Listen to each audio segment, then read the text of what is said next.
저는 동국대 의대 교수인데요. 이 동국대 의대 경주에 있습니다. 서울이 아니고. 그래서 경주에서 한 23년 정도 살았습니다. 그 경주에 이제 방패장도 지금 짓고 있고, 또 원자력 발전소 5개 있어요. 하나 또 짓고 있고, 이런 상황이라서 경주가 사실은 이제 핵마을입니다. 원자력 마을 이렇게 보시면 되는데, 그러다 보니까 이제 원자력에 관심을 가질 수밖에 없었고요. 사실은 그 원자력 발전소의 본질적인 문제에 관해서 관심을 갖지는 못했었어요. 그 사이에. 그 사이에는 방패장 반대 운동을 했었습니다. 지역에서. 경주 방패장이 안전하냐 이걸 좀 살펴봤더니 안전하지가 않더라고요. 위험합니다. 그 얘기는 거기서 방사능이 셀 거예요. 보나 마나 새요. 확실시 돼요. 그리고 다 새요. 이렇게 엉망진창으로 만들 수가 있나 그런 생각이 들어서 그 지역에서 하여튼 방패장 공사 중지 운동을 했었죠. 경주 환경운동연합에 이제 있으면서 이 단체하고 그 다음에 핵안전연대라는 단체를 만들어서 그래서 그런 활동을 했었는데 아무리 뭐 성명서 발표하고 밖에서 이런 거 들고 이렇게 집회도 하고 해도 하루도 멈추지를 못했습니다. 그런데 밀양에서 하는 걸 보면서 이야 저 대단하다 할매들 나는 그렇게 해도 하루도 못 했는데 지금 어쨌거나 계속해서 저지를 시켜왔으니까 대단하다 이런 생각이 좀 드는데요. 어찌됐건 이제 그런 활동을 쭉 해왔었는데 후쿠시마 핵사고 난 다음에 생각을 좀 바꿨죠. 방패장이 문제가 아니구나. 이게 원자력은 이건 더 큰 문제구나 이런 생각을 하게 된 겁니다. 그래서 후쿠시마 핵사고 이후에 아마 여러분들도 굉장히 이쪽에 관심이 좀 생기셨을 텐데 원자력 발전소가 도대체 본질적으로 뭔지 그리고 이게 정말 우리에게 도움이 되는 건지 아니면 재앙이 되는 건지 이런 걸 좀 판단을 해보시라. 그 다음에 이제 후쿠시마에서 핵사고가 났고 거기서 방사능이 지금 우리한테 영향을 주는지 안 주는지 준다면은 어떤 경로로 주는지 준다면 어느 정도 주는지 이런 얘기를 좀 오늘 말씀을 드리려고 합니다. 일단 그 후쿠시마 핵사고를 좀 이해하시기 위해서는 원자력 발전소의 구조를 좀 보실 필요가 있는데요. 왼쪽에 있는 게 일본 거고요. 오른쪽에 있는 이게 우리나라 겁니다. 원리가 뭐 그림은 복잡해도 아주 간단합니다. 여기 지금 이게 원자로인데요. 우리나라 건 이게 원자로입니다. 여기서 물을 끓여요. 여러분 물 끓이는 건 매일 하시죠? 물 끓이면 수증기 나오잖아요. 그거 일로 보내서 전기 터빈 돌립니다. 전기 터빈이란 거는 옛날 기술이죠. 200년 전에 산업혁명 주도했던 기술이에요. 아주 옛날 기술인데 그대로 씁니다. 아이고. 그런 다음에 여기서 전기 만들고 이 수증기 바닷물로 식히면 다시 물 되죠. 집어넣습니다. 또 끓입니다. 터빈 돌립니다. 물로 만들어서 다시 집어넣고. 아주 간단하죠. 원자력 발전소 아주 멋지고 아주 복잡한 건 줄 아셨죠? 굉장히 간단해요. 물만 끓이면 돼요. 그리고 우리나라 것도 마찬가지인데요. 여기서 물을 끓입니다. 여기서 압력을 꽉 가해주면 뜨거운 물이 안 끓어요. 그 뜨거운 물을 일로 보내서 증기발생기라고 하는 이 기계에서 다른 물을 끓입니다. 물을 끓이니까 중탕 방식으로 끓이는 거죠. 중탕이라고 보시면 돼요. 끓인 다음엔 똑같아요. 전기 터빈 돌리고 바닷물로 식혀서 물 되면 집어넣고 또 끓이고 터빈 돌리고. 그러니까 물 끓여서 터빈 돌리는 건데 우리나라 거는 간접적으로 중탕 방식으로 끓이는 거고 일본 거는 직접 끓이는 거고 이게 차이가 있는 겁니다. 그래서 물만 끓이면 되는 거다 이렇게 보시면 되기 때문에 사실은 그래서 석탄 화력 발전소하고 똑같아요. 석탄도 물을 끓여서 전기 터빈 돌리는 거거든요. 똑같은 원리입니다. 단지 석탄 화력 발전소는 석탄을 떼죠. 그래서 그 다음날 재되면 재 꺼내고 또 석탄 집어넣고 매일 연료를 넣어야 됩니다. 그런데 이거는 우라늄이라는 걸 떼요. 어떻게 생겼냐면 이 원자로가 한 3층 높이쯤 됩니다. 10m 정도 되고 두께가 한 20cm 두께 강철로 되어 있어요. 아주 거대한 압력 밥솥 이렇게 보시면 됩니다. 이 안에 한 4.5m 정도 되는 파이프가 들어 있어요. 그 파이프 안에 우라늄 펠렛이 쫙 일렬종대로 들어 있습니다. 이걸 해결료 봉이라고 하는데 해결료 봉을 잔뜩 이 안에 집어넣어요. 그런 다음에 이걸 중성자 가지고 이걸 때리면 그 안에 들어있는 우라늄이 깨집니다. 우라늄 깨지면서 중성자가 3개가 나와요. 그러면 그게 바로 옆에 있는 다른 우라늄을 또 깨죠. 그게 깨지면서 또 중성자가 나오고 이렇게 우라늄이 깨지면서 거기서 열이 나오는 겁니다. 방사능도 나오고. 근데 그 열이 엄청나게 많습니다. 요게 조금 엄청나게 열이 많아요. 그래가지고 한 번 연료를 집어넣으면 4년 반 동안 물이 끓어요. 밤낮 없이. 무슨 불이 4년 반 동안 타요. 엄청난 에너지예요. 그래서 4년 반 동안 밤낮 없이 물을 끓이고 전기를 만들고 하는 거죠. 4년 반 후에 이 밖으로 꺼냅니다. 근데 아직도 뜨거워요. 그래서 원자로마다 물통 하나씩 만들어 놨어요. 거기서 찬물 집어넣어서 이걸 식혀야 됩니다. 얼마 동안 식히냐? 최소 10년 식혀야 돼요. 우리나라 보통 20년, 30년 식힙니다. 그렇게 해서 다 식은 다음에 어떻게 해야 돼요? 이거 안전하게 보관해야 돼요. 굉장히 많은 양의 방사능이 있기 때문에 안전하게 보관해야 돼요. 얼마 동안 보관해야 되냐? 최소 10만 년 보관해야 돼요. 이게 말이 되는 소리예요. 10만 년 전이면 우리 현생 인류가 아프리카에 태어난 게 10만 년 전이에요. 4만 년 전에 유럽과 아시아에 퍼진 겁니다. 우리 한반도에는 12,000년 전부터 사람 살기 시작했어요. 근데 10만 년 동안 이걸 안전하게 보관해야 돼요. 그 사이에 미사일 가서 박히면 안 돼요. 테러범 들어가면 안 되고, 지하수 들어가면 안 되고, 애들 들어가 장난치면 안 되고. 10만 년 동안 돈을 들여서 이걸 관리해야 되는 겁니다. 만일 그게 실패하면 거기서 방사능 나오죠. 자기들이 죽어요. 그러니까 10만 년 동안 우리 후손들은 우리가 만든 저 핵쓰레기 때문에 고생을 하게 돼 있다. 적어도 정부 예산이 들게 돼 있다. 이런 얘기입니다. 원자력 발전소 앞으로 100년 내로 무조건 다 없어집니다. 빠르면 70년, 더 빠르면 50년 내로 지구상에서 사라지게 돼 있어요. 그건 내가 나중에 말씀드립니다. 왜 그런지. 그럼 앞으로 100년 후손, 1000년 후손, 10,000년 후손, 50,000년 후손들은 우리를 손가락질 할 수밖에 없는 거예요. 누가 이따위 이상한 에너지 썼어? 이런 핵쓰레기 누가 만들었어? 분명히 그런 얘기 할 겁니다. 그래서 우리는 손가락질을 받아요. 분명히 이렇게 불려올 겁니다. 20세기 후반 그 고약한 인간들. 이렇게. 21세기 초반까지 살았지? 그 인간들? 이렇게 불려올 겁니다. 보나마나. 이게 정말 인류학적인 그런 문제, 후손들에게 정말 못할 짓 시키는 그런 문제가 있다. 이렇게 보셔야 되는데, 거기다가 이 10만 년 동안 안전하게 보관할 방을 만들 기술이 없어요. 우리 인간에게. 어떻게 해야 10만 년 동안 안 깨질 방을 만듭니까? 그 기술 없어요. 미국도 없어요. 러시아도 없고 어느 나라도 없어요. 그래서 고준위 핵폐기장 한 개도 못 만들었어요. 근데 원자력 하는 나라는 31개 나라나 돼요. 그 나라들이 다 고준위 핵폐기장 만들어야 돼요. 기술도 없는데. 그러니까 이게 지금 어떻게 된 거예요? 사람 사는데 이렇게 핵 쓰레기 나오는 것처럼 오물이 나오잖아요. 사람 살면. 원자력을 하면 고준위 핵폐기물이 나와요. 근데 그거 보관할 방법이 없어요. 화장실이 없어요. 그러니까 전부 이 물통 안에 지금 임시 보관하고 있는 거예요. 이 물통이 꽉 차면 어떻게 해야 돼요? 또 더 큰 임시 보관소를 만들어야 돼요. 그러니까 화장실이 없는 아파트 이렇게 보시면 돼요. 모든 오물을 요강에다가 담아놓고 있는 거죠.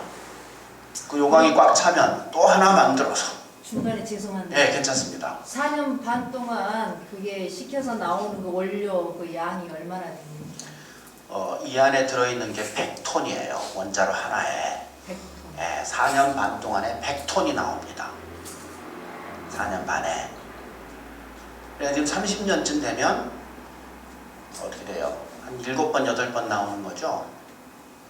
한 7, 800톤 정도가 나오는 거죠. 30년이면. 그러면 저 원자로 하나당 보관할 수 있는 게 그 정도 양이다 이거죠. 예. 30년. 예. 근데 지금 우리나라 것도 지금 30년, 20년 넘었잖아요. 그래서 대부분의 이 물통이 꽉 찼어요. 그래서 지금 새로운 물통을 만들어야 되는 겁니다. 새로운 요강을. 그게 바로 신문에 요즘 나오는 사용 후 해결료 공론화예요. 그게 고준위 핵폐기장을 만들겠다라는 겁니다. 어디다 만들지는 모르죠. 하동에 만들지, 딴 데 만들지. 근데 그게 10만 년 동안 보관할 수 있는 연구 보관소가 아니잖아요. 화장실이 아니잖아요. 요강이에요. 또 다른 요강. 그럼 얼마나 쓸 수 있겠냐? 해봐야 50년, 100년 쓰겠죠. 10만 년 보관하려면 그러면 그 요강 몇 개 만들어야 돼요? 100년이라고 쳐도 1000개 만들어야 돼요. 우리나라 지도 놓고 1000개의 구멍을 뚫어보세요. 난장판 됩니다. 정말 답이 없는 짓이다. 이렇게 봐야 돼요. 그게 지금 우리나라에서 지금 진행되고 있는 원자력 발전소의 원칙입니다. 사고라도 안 나면 좋은데 사고 났죠. 어떻게 났습니까? 지진이 빡 나니까 원자로에 붙어있는 파이프들이 많은데 어딘가 덜덜덜 떨리면서 금이 간 겁니다. 이 안에 들어있는 물이 빠져버렸어요. 물이 빠져버리면 어떻게 돼요? 주전자에 물 다 빠지고 그 다음에 계속 불은 켜져 있고 이런 상태죠? 주전자가 타는 순서가 오는 겁니다. 그런 상태가 되는 거예요. 이게 500도 미만 유지돼야 되는데 300도까지 올라가 버린 거예요. 냉각수가 없으니까. 300도가 되면 아까 말씀드린 해결료 봉 녹아버립니다. 안에 들어있는 우라늄 녹아버려요. 그래서 액체 상태로 샘물처럼 여기 고이는 거예요. 100% 다 녹아버렸어요. 이걸 노심용융 이렇게 부릅니다.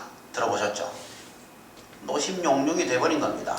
그래서 이 샘물 상태가 되고 난 다음에는 이 녹아버린 해결료는 담을 그릇이 없어요. 뭘로도 못 담습니다. 원자로 20cm 두께 강철로 돼 있다고 그랬죠? 다 녹여버렸어요. 쇠도 녹잖아요, 당연히. 녹아서 구멍이 뽕 뚫었어요. 그래서 밑으로 쭉 흘러버렸어요. 원자로가 뚫린 겁니다. 이걸 멜트스루 이렇게 얘기해요. 우리말로는 없습니다. 멜트스루 돼버린 거예요. 그 다음에는 콘크리트 바닥도 뚫고 내려가요. 땅도 뚫고 내려가요. 흙도 뚫고 모든 걸 뚫고 내려가요. 지구 중심까지 쭉 가요. 그리고 지구 반대편으로 나와요. 이건 농담이에요. 그렇게까지는 안 갑니다. 아무튼 밑으로 파고 내려가다가 에너지가 더하면 그것이 끝나는 건데 이걸 차이나 신드롬이라고 불러요. 녹아버린 해결료가 땅을 뚫고 내려가는 현상을 차이나 신드롬이라고 부르는데 그 이름이 어디서 붙었냐면 미국에서 미국 스리마일 섬에서 이렇게 생겼는데 여기서 사고가 났거든요. 노심용융이 됐어요. 다 되진 않고 일부 됐어요. 그리고 초기에 잘 잡았어요. 원자로 안 뚫렸습니다.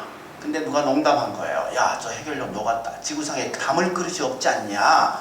이 원자로 뚫고 내려온다. 그리고 땅을 파고 쭉 내려간다. 지구 중심까지 내려간다. 그리고 미국 반대편 중국으로 나온다. 이렇게 누가 농담한 거예요.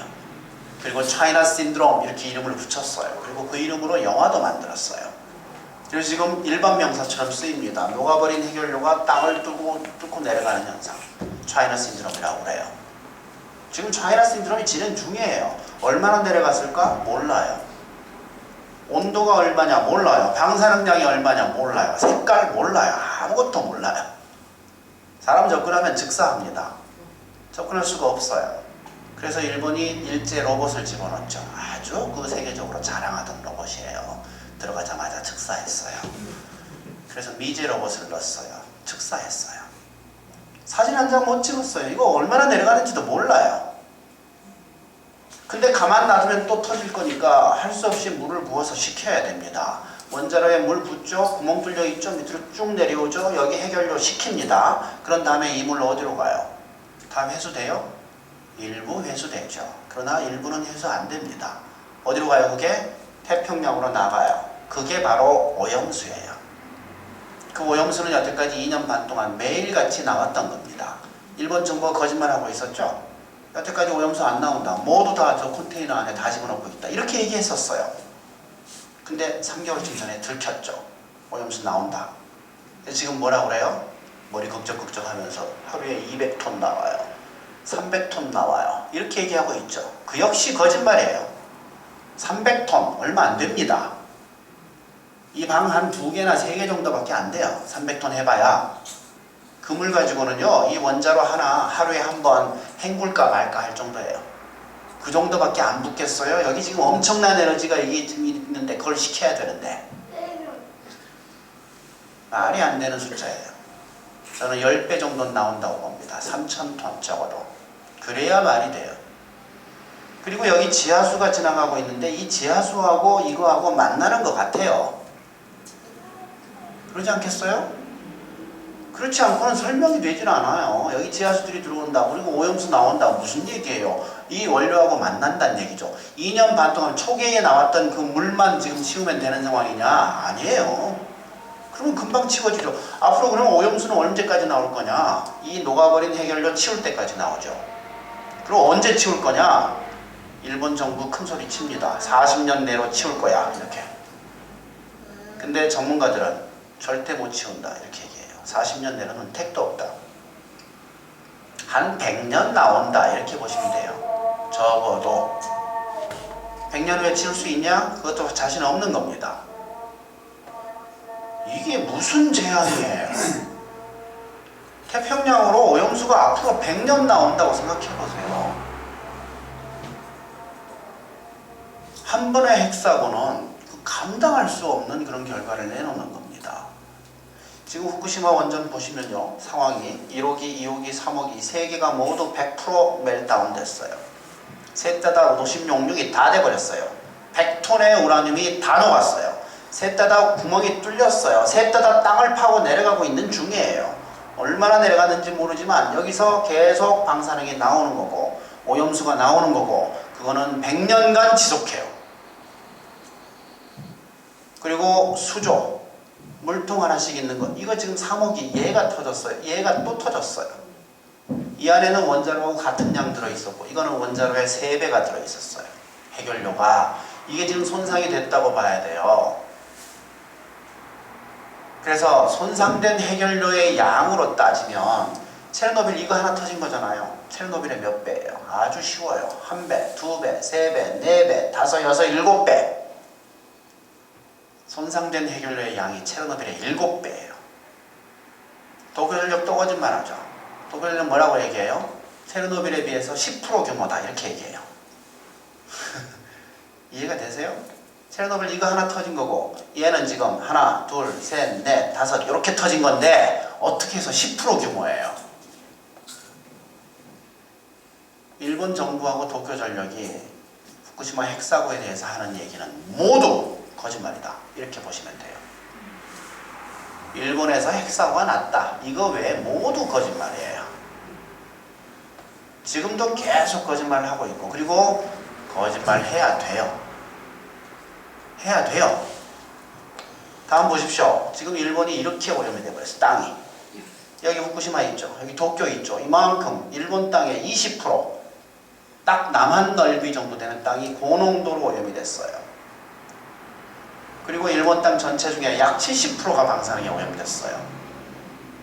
이거는 땅이 오염됐기 때문에 거기서 나는 농산물이 오염된 겁니다. 일본산 농산물의 70%가 방사능에 오염됐어요. 일본 사람들이 받는 밥상의 70%가 방사능에 오염됐어요.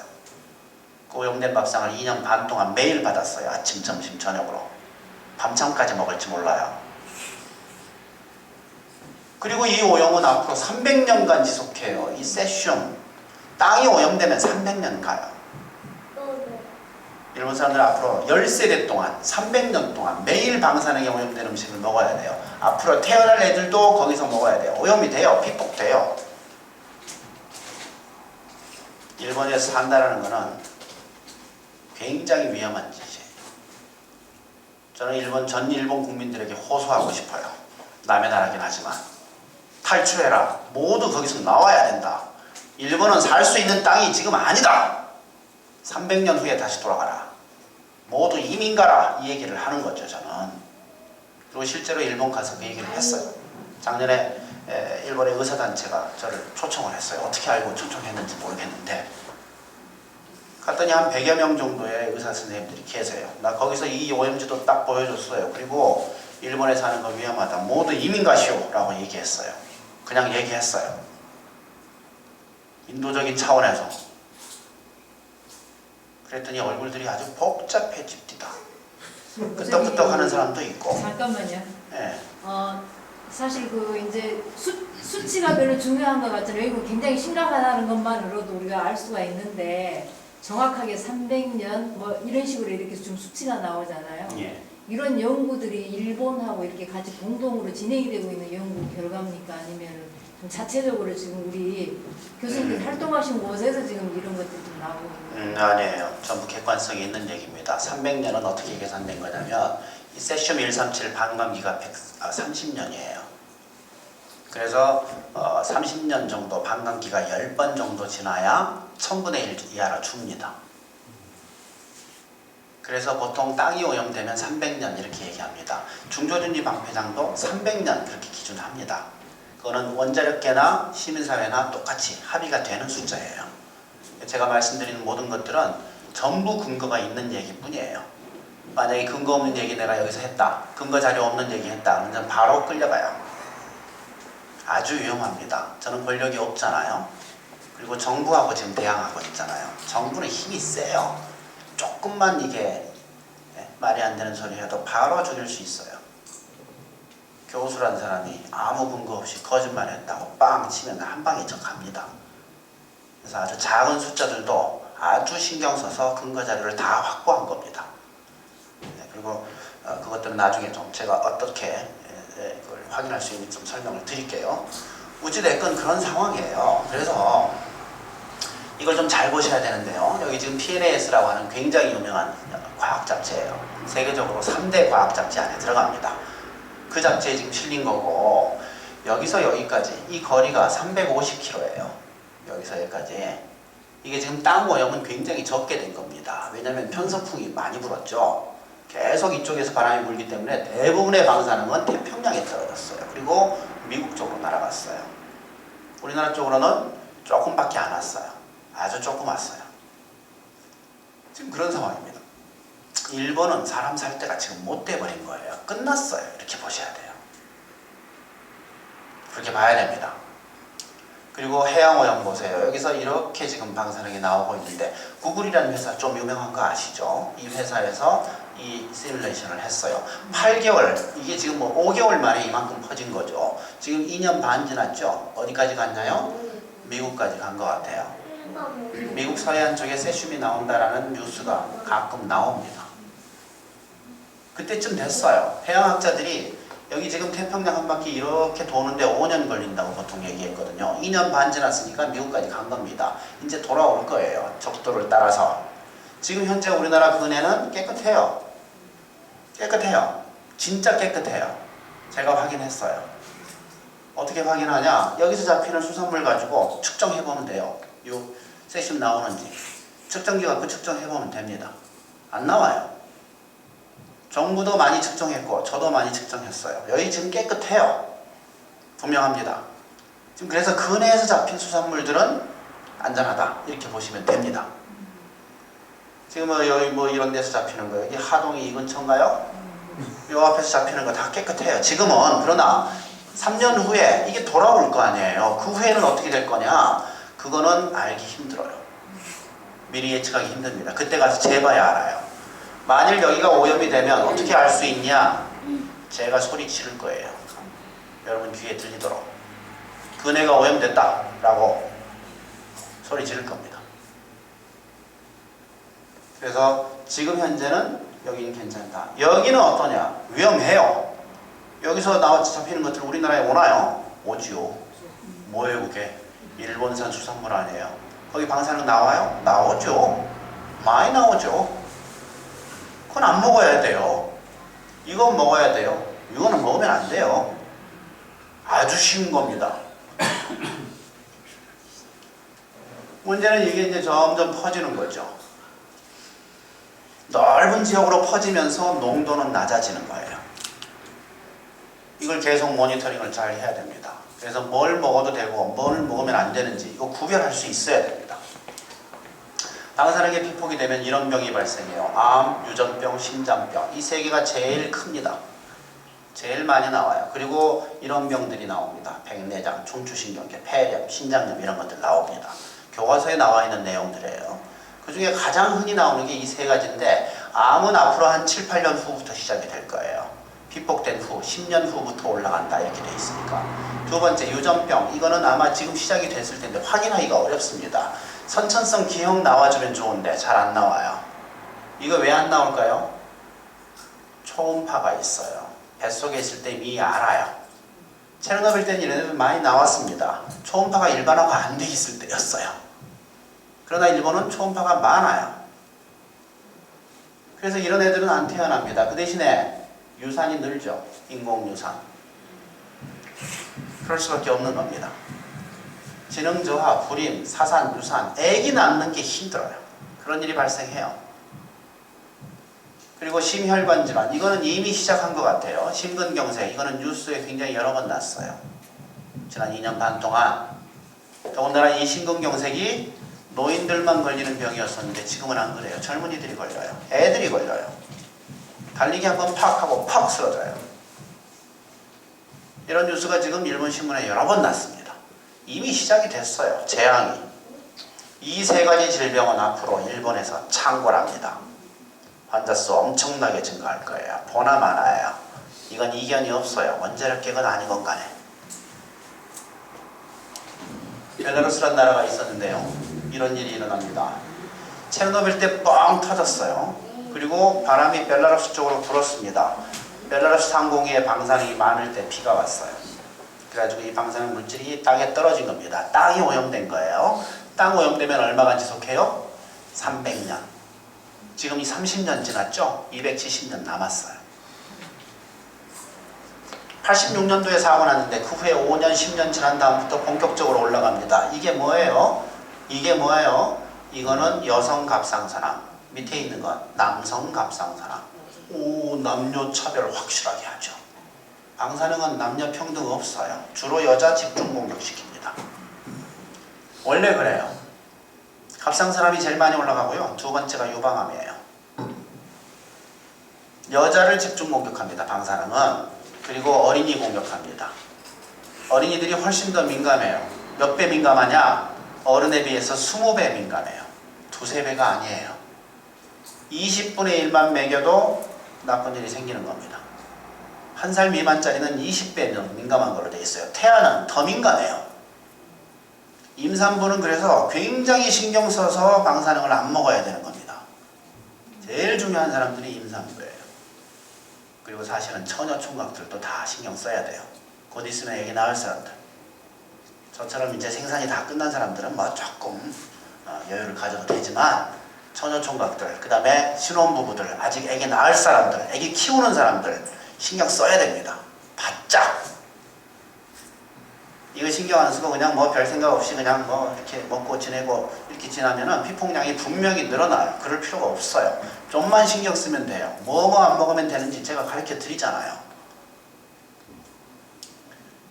우리 국민 피폭 경로를 보시면요. 2006년도 우크라이나 정부가 이렇게 발표합니다. 2006년이면 체르노빌 사고 난 지 20년 만에 발표한 거예요.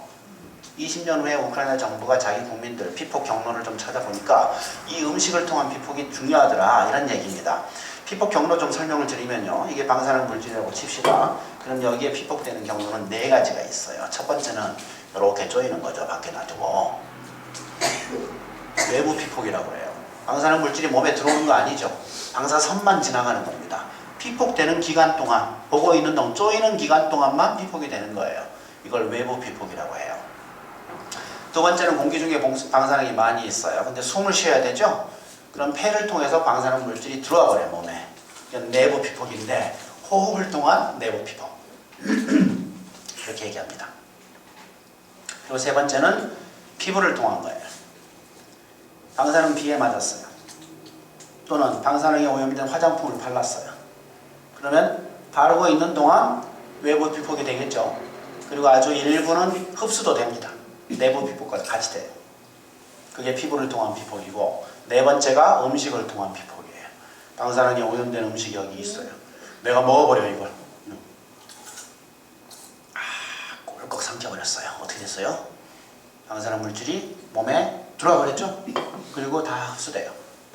흡수 굉장히 잘 돼요. 세슘 같으면 거의 100% 흡수된다고 돼 있어요.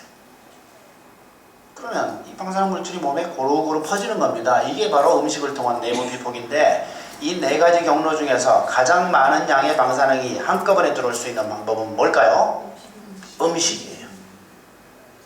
당연히 음식을 통한 피폭이 대부분이에요. 그러니까 음식이 제일 조심해야 되고, 사실은 음식만 조심해도 돼요. 그런 상황입니다. 그런데 지금 일본산 수산물이 그대로 수입되고 있죠. 아까 그 오염지도에서 노란 지역 거기서 잡힌 것들이 들어오고 있다는 거죠. 얘들이 들어와요. 얘들이 5가지 잘 보십시오. 그 중에 얘들은 지금 5급 일식집에서 파는 거예요. 이건 신경 쓸 거 없어요. 요 3가지만 외우면 돼요. 요놈, 요놈, 요놈. 이거 외우셔야 돼요. 왜? 이 3가지는 위험한 걸로 입증이 돼 있어요. 정부 데이터에 의해서 세슘이 나온다라는 게 입증이 돼 있어요. 5개 다 외우기 힘들면 요 3개만 외우세요. 요놈, 저놈, 요놈 이렇게 반드시 외우세요. 그리고 앞으로 얼마 동안 안 먹어야 돼요? 300년간 안 먹어야 돼요.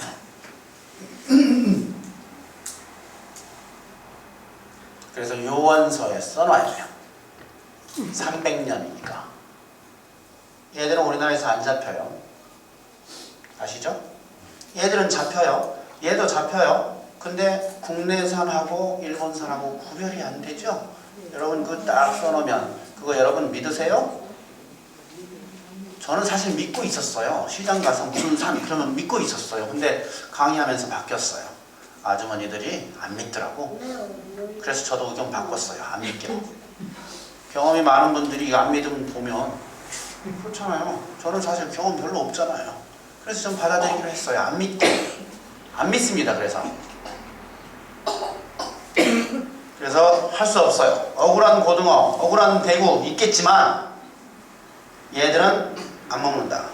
300년간. 이렇게 저는 결정한 겁니다. 이것들이 지금 다 기준치 이하라서 그대로 유통됐어요. 기준치가 얼마예요? 요 숫자는 좀 외우시는 게 좋아요. 100베크레. 1kg당 100베크레. 이게 기준치예요. 이 이하라서 모두 유통됐어요. 한 번도 빠꾸돼 본 적이 없어요. 이 이상 오염된 것들이 발견돼 본 적이 없어요. 엄청난 해양 오염이 있었음에도 불구하고 이 이상이 없었어요. 그럼 뭘 뜻해요? 이게 굉장히 높다. 이렇게 생각되죠? 그런 거예요. 굉장히 높아요. 기준치. 현재 위험한 식품은 일본산 수산물 확실하게 위험합니다. 그리고 태평양산 수산물 이건 가능성이 있어요. 아까 그 오염된 지역 있죠? 거기서 일본만 조업해요? 아닐 거예요. 태평양 전체에서 일본만 고기 잡아요? 아니에요. 다른 나라도 잡아요. 근데 왜 가능성이라고 써놨을까요? 증거가 없어서. 일본산은 정부가 쭉 재왔어요. 세슘이 있다는 게 입증이 돼 있어요. 그러나 일본산을 제외한 다른 나라 산은 태평양에서 잡은 것도 안 쟀어요. 그래서 데이터가 없어요. 일본산만 잰 겁니다. 그래서 여기 가능성이라고 제가 써놓은 겁니다. 가능성. 우리나라 근해산 수산물은 어때요? 안전해요. 분명해요. 안전해요. 여러 번 재봤어요. 안 나와요. 세슘. 국내산 농산물 안전해요. 안 나와요. 여러 번 재봤어요. 측정기를 아예 샀어요. 그래가지고 재봤어요. 처음에는 뭐 이렇게 간이 측정기 비슷하게 한 2,500만 원짜리 샀었는데 지금은 그거 다 버리고 제대로 된 거 게르마늄 고순도 측정기 샀어요. 1억 3천짜리 사버렸어요. 모금해서. 그래서 이게 시민방사능 감시센터라고 지금 하는데 거기다 놓고 지금 재는 겁니다. 매일 재고 있어요. 한 사람도 고용하고 해서. 혹시 질문? 예. 표고버섯은 왜 그러죠? 표고버섯 얘기를 지금 좀 하려고 하는데요. 측정기를 제가 사가지고 이렇게 좀 재봤는데 많은 사람들이 이제 음식을 저한테 보내줬어요. 이거 좀 재주시오. 국내산 농산물 많이 재봤어요. 안 나와요. 근해 수산물 안 나와요. 근데 표고버섯이 어느 날 왔어요. 이거 좀 재주시오. 보니까 국내산이에요. 당연히 안 나올 거라고 생각했죠. 국내산 농산물 다 안 나왔으니까. 근데 이게 나오는 거예요. 제가 경주에서 시장에 가서 제가 직접 사와서 한번 또 해봤어요. 또 나와요. 북한산 사와서 해봤 또 나와요. 제 친구가 직접 재배한 표고를 이렇게 비닐하우스 해가지고 재배한 거 갖고 와서 재봤 또 나와요. 왜 그런가 하고 좀 찾아봤더니 체르노빌 때도 버섯 중에 몇 가지가 이렇게 세슘이 올라가더라. 이런 문서가 있고요. 일본에서도 뉴스가 요즘 많이 나옵니다. 표고버섯 굉장히 위험하다 이렇게 나옵니다. 그러니까 세슘을 농축시키는 거예요. 일본 땅이 지금 10베크렐 정도 오염됐다, 5베크렐 오염됐다 이렇잖아요. 많이 오염되면 이제 50베크렐, 100베크렐 오염돼 있고 그러는데 거기서 나는 표고는 10,000베크렐 이렇게 올라가는 거예요. 우리나라도 지금 땅이 살짝 오염돼 있습니다. 살짝. 측정해보면 안 나오더라고요. 불검출일 정도로 0.001베크렐 이 정도 오염이 돼 있거든요. 우리나라 원전 많잖아요. 거기서 방사능 조금씩 나오니까 체르노빌에서도 좀 왔을 거고 후쿠시마에서도 좀 왔고, 근데 그 0.001밖에 안 되는 그 세슘을 농축시켜요. 그래서 얘는 재보면 2베크렐, 3베크렐 이렇게 나와요. 그래서 이 표고는 안 된다 이렇게 봐야 돼요. 얼마 동안? 얘는 300년으로 안 돼요. 농축 능력이 있기 때문에 영원히 위험하다 이렇게 봐야 돼요. 표고 농사 하시나요? 다른 포스는 괜찮나요? 그렇죠. 그게 궁금하죠. 그래서 저도 이게 나오니까 시장에서 각종 버섯 다 사가지고 다 재봤어요. 다 안 나와요. 네. 느타리 뭐 이렇게 양송이 뭐 이렇게 시장에서 파는 거 있죠? 새송이 이런 거 다 안 나와요. 표고만 나와요. 최근에 생협에서 이것저것 많이 재봤는데 노루궁뎅이 버섯이 나온답니다. 그래서 노루궁뎅이하고 표고 이 두 가지는 분명히 나와요. 나올 확률이 아주 높아요. 뭐 100% 나오진 않지만 절반 정도는 나오는 것 같아요. 그러면 어떻게 해야 돼요? 뭐 안 먹어야죠. 그냥 뭐하러 그겁니다. 일본산 수산물이 위험하냐? 저는 위험하다고 이렇게 강의하고 다녀요. 위험해요. 분명히 위험해요. 나는 그렇게 믿어요. 그런데 정부 그 공무원들은 이렇게 얘기해요. 기준치에 알아서 안전하다. 꼭 이렇게 얘기해요. 누구 말이 맞냐? 이 말이 맞냐? 이게 맞냐? 어느 말이 맞을 것 같아요? 헷갈리시죠? 답은 교과서에 나와요. 의학 교과서에. 이렇게 되어 있습니다. 의학 교과서에 있는 그림 그대로 제가 스캔해서 가져온 거예요. 방사능 X축은 피폭량이에요. Y축은 반응도예요. 그래서 이쪽으로 피폭을 많이 될수록 이런 식의 반응이 일어난다 이건데, 그래프가 두 개 있어요. 하나는 A고 하나는 B죠. 이 B는 뭐냐면 결정론적 영향이라고 부르는데, 백혈구 감소, 소화기 증상, 막 토하고 이런 거예요. 폐렴, 백내장, 화상, 사망 이런 것들은 B처럼 된다라는 거예요. 그래서 일정 양이 돼야 된다. 방사능 양이 적을 때는 이런 증상이 안 나오고 어느 일정 양 이상 돼야 이런 증상이 나온다는 거예요. 그런데 이 A를 보시면 확률론적 영향, 이게 역치가 없다. 즉 암, 유전병 이런 것들은 역치가 없어요. 바로 여기서 출발한다 이렇게 돼 있습니다. 암하고 유전병은 그냥 비례 관계가 형성돼요. 이거 보세요. 정비례 그래프죠? 피폭량이 많을수록 암 환자 수가 많이 증가해요. 이렇게 돼 있어요. 교과서에. 그럼 뭐예요? 기준치를 어디다 정하든지 간에 아무리 적은 양 피폭이 돼도 거기에 비례해서 암 환자 확률이 증가하는 거예요. 근데 어디가 안전하단 말이에요? 여기 안전해요? 여기 안전해요? 아무 데도 안전하지 않아요. 어디가 안전해요? 여기만 안전해요. 방사능이 없어야 안전해요. 이해되시죠? 의학 교과서에 나와 있는 그림을 공무원들이 왜 지들이 바꿔요? 무슨 권리로? 무슨 근거로? 피폭량과 암 발생은 그냥 정비례해요. 아까 나온 것처럼 그 그림 보시면 이게 지금 피폭량이에요. Y축은 암 발생 확률이에요. 이렇게 정비례해요. 원점에서 출발해요. 제가 그림을 좀 잘못 그려서 여기 지금 좀 이렇게 됐지만 정비례해요. 그런데 우리 기본적으로 자연 방사능을 맞고 있어요. 그리고 병원 가죠. 거기서 방사능 또 맞고 있어요. 거기다가 인공방사능, 후쿠시마산 인공방사능을 맞고 있어요. 암 발생을 줄이기 위해서는 최대한 이걸 줄여야 됩니다. 피폭량을. 근데 자연방사능 때문에 이만큼의 암 환자가 발생하고 있는 중이에요. 병원 방사능 때문에 또 이만큼이 피폭이 되고 있는 중이에요. 암 환자가 발생하고 있어요. 거기다가 이만큼 더해지는 겁니다. 인공방사능이. 그러니까 줄일 수 있으면 최대한 줄여야 되는데 자연방사능은 못 줄여요. 병원 방사능은 줄일 수 있나요? 줄일 수 있어요. 상당히 줄일 수 있어요. 그 노력해야 되는 겁니다. 인공 방사능은 완전히 줄일 수 있어요. 인간이 노력만 하면. 이걸 뭐하러 막고 있어요? 그래서 이 세 가지에 대해서 조금 더 설명을 드리면, 일단 자연 방사능은요,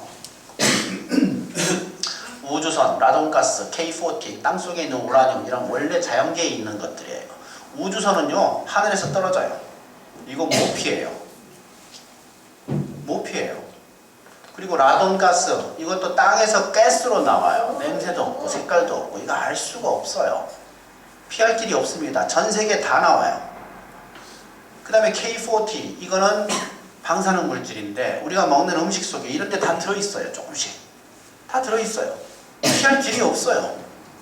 땅속의 우라늄도 마찬가지고. 그래서 자연 방사능은 우리가 노력한다고 해도 줄일 수가 없어요. 위험해요. 자연 방사능 이건 병원 방사능 이건 똑같이 위험해요. 방사능 피폭량에 비례해서 암 확률을 증가시킵니다. 인공 방사능하고 똑같은 위험이 있지만 탓할 대상이 없어요. 그리고 이 자연 방사능은 사실 좀 고마운 존재이기도 해요. 방사능은 옛날부터 우리 인간이 태어나기 전부터 DNA를 공격합니다. 유전자를. 그래서 유전자의 변화가 오게 만들어요. 이걸 돌연변이라고 하죠. 이 돌연변이가 일어나면 대개 암이 되거나 유전병이 되거나 해서 죽습니다. 근데 돌연변이가 일어났는데 살아남으면 이게 바로 새로운 종인 거죠. 그래서 이 방사능문, 자연 방사능은 사실 생명체 다양성의 원인이 됐던 거예요. 여러분 지금 생태 해설 하시는 분들 아닙니까? 그 생태라는 게 생명체들의 다양성 때문에 공부해야 되는 거고 그것들이 중요성이 있는 거 아닙니까? 각 생물들은 다 이 생태 안에서 자기 역할들이 있는 거고 이 생명체의 다양성을 만들어낸 게 바로 자연방사능이에요. 또한 인간을 진화시킨 원동력이 됐던 게 자연방사능이에요.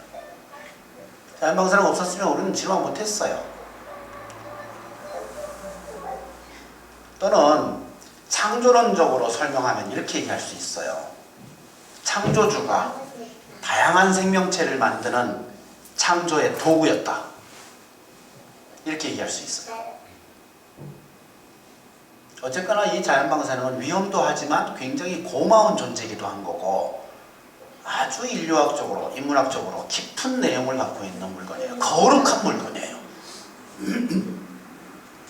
이건 탓할 수도 없고 조절도 안 되고 이거에 대해서는 얘기할 필요가 없는 거다. 두 번째는 병원 방사능입니다. 여기 보세요. 이렇게 피폭량이 나와 있죠. 퀴즈 한번 내볼게요. 아주 잘생긴 의사 선생님이 쪼여졌어요. 안전할까요? 네. 아주 예쁜 간호사가 쪼여졌어요. 안전해요? 아니에요. 똑같은 방사능입니다. 그래서 이거 피폭량에 비례해서 되는데 피폭량은 밀리시버트라고 하는 단위를 씁니다. 그래서 1밀리시버트, 1년에 1밀리시버트가 1년치, 기준치 이렇게 보시면 돼요. 그 기준치 안전기준치는 아니에요. 아까 말씀드렸죠? 그냥 관리하기 위해서 정해놓은 겁니다. 1 딱 정해놓으면 편하죠. 1년치. 그래서 가슴 엑스레이 한 장 찍으면 0.02입니다. 50장 찍으면 1년치 이렇게 보시면 돼요. 양이 적어요. 그러니까 엑스레이 정도는 그냥 찍읍시다 하면 그냥 가서 찍으면 돼요.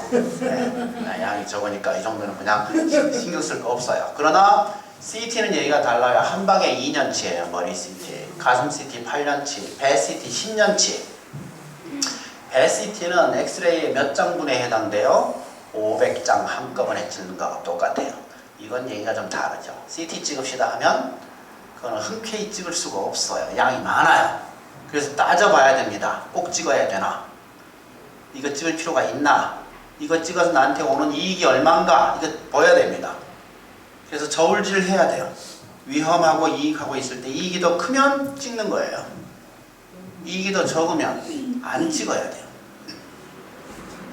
예. 암 환자들의 그 방사선 치료는 그것도 마찬가지죠. 방사선 치료할 때 그 방사능량은 굉장히 많아요. 이거보다 훨씬 더 많습니다. 그러나 이익이 더 크죠. 그 치료를 안 하면 지금 죽어요. 그러나 이 방사능을 쪼여놓으면 나중에 20, 30년 후에 다른 암이 발생할 확률이 상당히 높아져요. 그래서 저울질을 해서 지금 치료를 받는 게 더 이익일 경우에만 찍어야 되는 겁니다. 치료해야 되는 거예요. 그래서 항상 저울질이 필요합니다. 병원 방사능은 그래서 개인이 피폭이 되고 그만큼 위험하지만 그 개인이 이익이 있어요. 병을 진단하거나 치료하거나 자기한테 이익이 있어요. 그래서 정당성을 갖는 겁니다. 위험하지 않은 게 아니에요. 위험하지만 이익이 더 클 때, 그때는 찍는 거다. 이런 말씀이에요. 그래서 CT 찍읍시다 하면 얘기가 좀 곤란해서 현실적으로 어떻게 해야 돼요? 아, 나 방사능 그 양이 많아서 안 찍을래요. 이렇게 할 수 있어요? 그건 아니에요. 어떻게 해야 돼요? 기술적으로 좀 확인해야 됩니다. 첫 번째, 의사 선생님한테 이건 물어보세요. 혹시 MRI로 바꿀 수 있어요? 이렇게 한번 물어보세요. MRI는 방사능 아니거든요. 원 초음파로 바꿀 수 있어요? 한번 물어보세요. 그것도 방사능 아닙니다. 바꿀 수 있으면 바꾸고 안 될 경우가 또 있어요. 꼭 CT로 해야 되는 경우 있어요. 할 수 없습니다. 그때는. 이익이 더 크냐 손해가 더 크냐 보셔야 돼요. 우리나라 지금 병원 방사능요 굉장히 많이 찍는 나라. 상당히 많은 양의 피폭이 되고 있고요. 피폭되는 개인에게 이익이 있어요. 그래서 이익이 크냐 손해가 크냐 따져봐야 되고 이익이 클 때만 정당성을 갖는다. 그리고 우리나라는 세계적으로 병원 방사능 피폭량이 굉장히 많은 나라예요. 다른 나라보다 엑스레이, CT 이거 굉장히 많이 찍는 나라예요. 의사들이 처방을 많이 하는 겁니다. 그리고 환자들은 처방하면 뭐 알았어요. 뭐 따른단 말이죠. 그래서 이거는 좀 바꿀 필요가 있어요. 우리가 노력하면 의사들도 노력해야 되고 환자들도 노력해야 되고 CT를 가능하면 안 찍으려고 환자들이 보이기 시작하면 의사들도 꼭 필요할 때만 찍자고 얘기할 거예요. 근데 지금은 어때요? CT 촬영하는 사람들 30%가 또 찍어요. 이 병원에서 CT 찍었죠? 그 필름 갖고 가면 더 큰 병원에 가면 아이 그걸로는 안 된다. 다시 찍으라고 그런단 말이에요. 30%가 그런다는 거예요. 이게 굉장히 큰 문제입니다. 그런데 의사 선생님들이 주로 이게 이만큼의 피폭이 됩니다는 설명은 없거든요. 예, 본인들이 잘 몰라요. 안 가르칩니다. 의과대학에서 저도 안 배웠고 후쿠시마 사고 난 다음에 이거 강의 준비하면서 아 이거 내가 여태까지 이거 안 가르쳤구나 이걸 깨달았고 제가 2년째 3년째 올해부터 제가 가르쳐요. 3년 전부터. 후쿠시마 핵사고 아니었으면 저도 여기 관심 없었을 겁니다. 배우지도 않았고. 그래서 우리 또 동국대 의대 학생들한테는 지금 제가 1시간씩 시간 내서 가르칩니다. 제가 면역학이라는 과목을 가르치는데 그 중에 1시간 뽑아서 이 방사능 위험, 인체 위험에 대해서 가르쳐요. 그리고 그걸 가르치는 학교가 몇 개 있어요. 근데 다 가르치진 않아요. 그래서 문제입니다. 이것도 의학회를 통해서 이거 좀 가르쳐야 된다. 이 얘기를 좀 해야 되는데 어쨌거나 약간 관심 있는 그룹들이 좀 생겼고요. 방사선과 교수들 사이에서 여기에 관해서 논의가 시작이 됐다. 이런 얘기가 있으니까 좀 기다릴 필요가 있는데 저는 뭐 주로 그 의사들의 운동보다 환자 운동이 더 중요할 것 같아요. 소비자 운동이. CT 찍을 때마다 왜 이게 필요하냐라고 한 번씩 물어봐 주는 거 이런 게 굉장히 중요합니다. 그래서 이거 요즘 뭐 후쿠시마 사고 난 다음에 의사들이 느끼는 거죠. CT 찍자면 좀 이렇게 쭈비쭈비하는 환자들이 많다. 그리고 보면 방사능에 대한 피폭에 대한 염려가 커지고 있구나. 그러면 아무래도 신경 쓰죠. 꼭 필요할 때만 처방하고. 정말 나 찍기 싫어요. 그렇게 생각하면 어떻게 해야 돼요? 농담이지만 의사 선생님한테 이렇게 물어보는 거예요. 이거 피폭량이 몇 밀리시버트예요? 이렇게 안 물어보는 거죠. 좀 그럴 필요가 있어요. 지금 우리나라 병원 방사능 피폭량 굉장히 많은 나라예요. 이건 좀 운동을 통해서 캠페인을 통해서 좀 줄일 필요가 있습니다. 그 줄인 만큼 안전하니까. 인공방사능 얘기를 할게요. 이거는 핵폭탄, 핵실험, 핵발전소, 핵사고 이런 것 때문에 발생합니다. 원래 자연계에 없는 물건이에요. 예를 들어서 플루토늄. 원래 자연계에 없어요. 하느님이 만든 물건 아니에요. 세슘 아니에요. 없었어요. 이런 것 때문에 만들어진 겁니다. 그래서 이것들은 우리가 다 안 해버리면 얘들을 모두 안 해버리면 없는 거죠. 인공방사능. 없는 거죠. 피폭되는 개인에게 이익이 없어요. 일본산 수산물 먹어서 우리한테 무슨 이익이 있어요? 없어요. 그래서 이건 무조건 줄여버려야 돼요. 최선을 다해서. 노력으로 줄일 수가 있어요. 아까 외우라고 그랬죠? 그 세 가지 평생 안 먹어버리면 되는 거예요. 그리고 어디가 오염된 식품인가 계속 신경을 좀 쓰고 있다가 예를 들어서 김익준 교수가 이게 지금 오염됐다 위험되다 하고 소리 빡 지르면 좀 듣고 있다가 아 그건 안 먹으면 되는 거예요. 개인들은 어떤 노력을 해야 되냐? 오염된 식품을 안 먹어야 돼요. 이거 쉬워요. 시장에서 지금 파는 것 중에서 99%가 오염이 안 돼 있는 거예요. 그것만 골라 먹으면 돼요. 뭐가 어려워요? 일본산 수산물하고 표고버섯만 안 먹으면 되는데 그게 뭐가 어려워요? 우리 근해산 수산물들 다 안전한데 그거 먹으면 되는데 뭐가 위험해? 어려워요. 얼마든지 할 수 있어요. 조금만 신경 쓰면. 해야 됩니다. 그리고 정부는 무슨 일을 해야 되냐? 국민 피폭량 줄이기 위해서 노력을 해줘야 돼요. 정부가 할 수 있는 일은 4가지 일이에요. 제가 정리한 겁니다. 첫 번째, 일본산 수산물 수입을 전면 금지해주면 좋아요. 아주 좋아요. 이거 해줘야 되는데 안 해주고 있죠. 흉내만 내고 있죠. 후쿠시마 그 근처 8개 현에서 수입 금지시켰죠. 그걸로는 부족합니다. 그 다음에 두 번째, 기준치를 알라라 원칙에 맞게 수정한다. 이건 좀 얘기가 복잡하니까 다음에 좀 설명합니다. 기준치 지금 너무 높아요. 이거 낮춰야 됩니다. 세 번째, 원산지 표시를 국민이 믿을 수 있게 해줘야 돼요. 근데 이거는 정말 어려울 것 같아요. 단속을 아무리 해도 다 하기 힘들 거예요. 그래서 여러 가지 방법을 써서 이걸 좀 해줘야 되는데 이거 좀 어려울 것 같다. 그러나 기준치 낮추는 건 아주 쉽게 할 수 있어요. 정부가 그냥 정하면 되니까. 그리고 방사능 물질의 생물학적 농축 과정을 연구해야 돼요. 제가 이거는 꼭 제가 제안을 하고 싶은 건데 이건 뭐냐면요. 후쿠시마에서 방사능이 나왔잖아요. 그리고 2년 반 전에 제일 많이 나왔어요. 그리고 앞으로 계속 나오겠지만 가장 많이 나온 거는 핵사고 직후란 말이죠. 근데 이게 넓은 태평양 바다에 지금 확산이 되고 있단 말이에요. 그러니까 더 넓은 지역이 오염되긴 하지만 그 농도는 낮아지고 있어요. 그래서 아마 지금 한 500크렐, 10베크렐 이렇게 나오던 거가 1, 200크렐로 낮아질 거고 조금 지나면 100크렐 미만으로 내려갈지도 몰라요. 그러면 태평양에서 잡힌 것들도 해보면 100크렐이 안 나오니까 불검출 이렇게 될 거란 말이죠. 그러면 다 안전해진 거냐? 그런 건 아니라는 거예요. 왜냐면 그 생선들, 그 물건들 이것들의 생태에 따라서 세슘이 쫙 많이 나오기도 하고 스트론튬이 쫙 많이 나오기도 하고 한단 말이죠. 예를 한번 들어볼게요. 얼마 전에 원전 근처에서 잡힌 숭어에서 세슘이 나왔어요. 그래서 야 이거 우리나라 원전에서 지금 나온 거 아니냐 이렇게 의심을 했는데 나중에 알고 보니까 후쿠시마에서 온 거였어요. 왜냐면 원전 근처 아닌 데서 잡힌 숭어에서도 나왔으니까. 지금 우리 그 정부의 그 원자력 안전 기술원이라는 데가 있는데 거기서 지금 발표한 내용을 보면 후쿠시마에서 뻥 터졌다. 그리고 난 다음에 바람을 타고 일부가 우리나라에 왔어요. 우리나라에 지금 땅이 떨어졌는데 굉장히 적은 양이다. 재보면 안 나올 정도의 적은 양이지만 이게 지금 빗물을 타고 강물로 가서 바다로 흘러들었다는 얘기예요.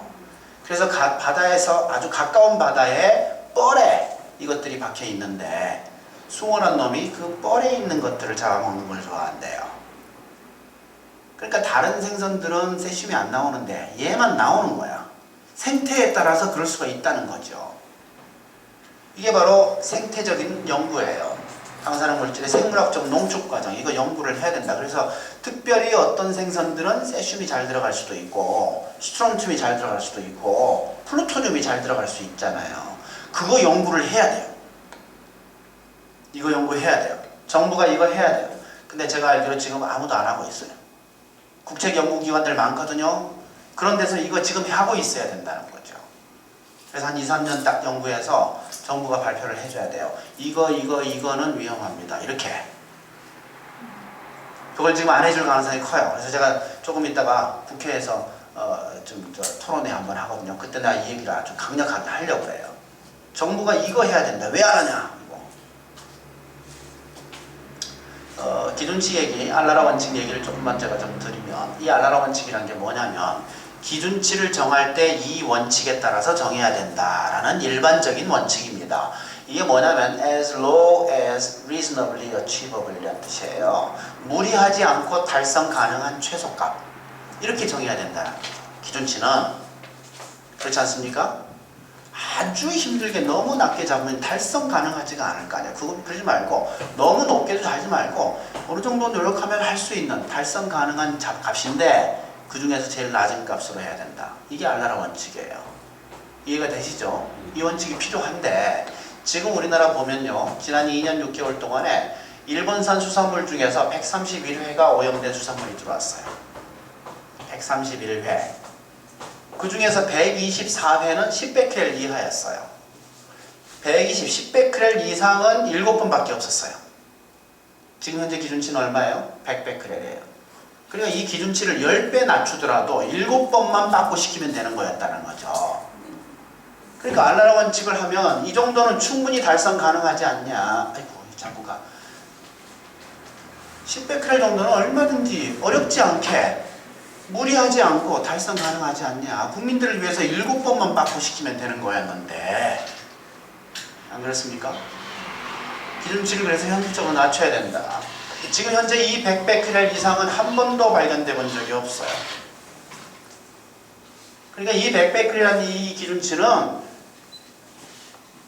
그 이상 올라갈 수가 없어요. 위반할 수가 없는 숫자라고. 고속도로 그 속도 제한 보통 100km로 돼 있잖아요. 그게 만약에 500km로 돼 있다고 쳐봅시다. 위반할 수가 없어요. 500 이상 나가는 차 없으니까. 그런 꼴입니다. 그래놓고 이 기준치 이하라서 안전하다 이 소리를 하는 거예요. 만약에 이 기준치 이하라서 안전하다 말을 받아들이려면 일본산 수산물 전체가 다 안전하다라는 뜻이 돼요. 그리고 일본도 우리하고 똑같은 기준치거든요. 일본에서 유통되고 있는 모든 식품이 다 안전하다 이 뜻이 돼요. 받아들일 수 있습니까? 아이고 이 자꾸 정부는요 방사능 축소 위험을 굉장히 축소하려고 노력을 합니다. 이해는 해요. 우리나라 원자력을 지금 하고 있기 때문에 그 원자력 때문에 나오는 방사능 물질들이 위험하다는 걸 국민들이 알면 원자력에 반대되는 여론들이 많아질 거 아니에요. 그래서 이 방사능의 위험성을 축소하기 위해서 여러 가지 노력을 합니다. 첫 번째가 기준치 이하라서 안전하다. 이 얘기를 여러 번 했어요. 공무원들이 입에 달고 살아요. 이게 맞는 얘기냐. 우선 이 기준치는 국민들 피폭량 줄이는데 아무런 기여도 못했어요. 한 번도 이 이상 오염된 게 발견돼 본 적이 없고 이 기준치 때문에 빠꾸된 일본산 수산물이 한 번도 없었어요. 총 131회 중 124회가 이거 기준치 이상은 발견돼 본 적이 없어요. 반 맞는 역사에. 앞으로도 없을 거예요. 하나만. 기준치에 알아서 안전하다면 수입된 모든 수산물이 안전하다는 뜻이 되고 일본에서 유통된 모든 식품이 안전하다는 뜻이 돼요. 그러면 일본에서는 앞으로 암 환자 수가 그대로 있어야 돼요. 증가하지 않고. 이게 가능해요? 말이 안 되는 소리예요.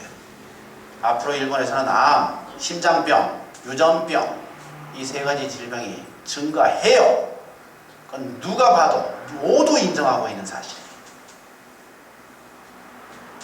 그리고 이 기준치에 알아서 안전하다는 말은 의학적으로 틀렸죠. 아까 그 교과서에 나와 있는 그래프 보셨죠? 피폭량과 암 발생은 비례하는데 어디다가 기준치를 정해요?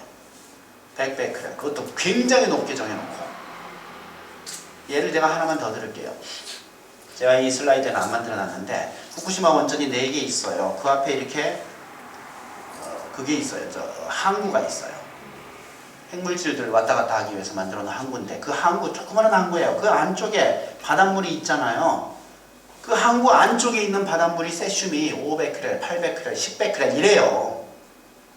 근데 우리 기준치는 100베크렐이에요. 후쿠시마 앞바다보다 10배 이상 농도가 돼야 우리 기준치 이상이 되는 겁니다. 이게 말이 되는 소리냐고요. 굉장히 높게 정해놓고 그 이하라서 안전하다 이 얘기하는 겁니다. 근데 이 100베크렐이요. 전 세계에서 제일 낮아요.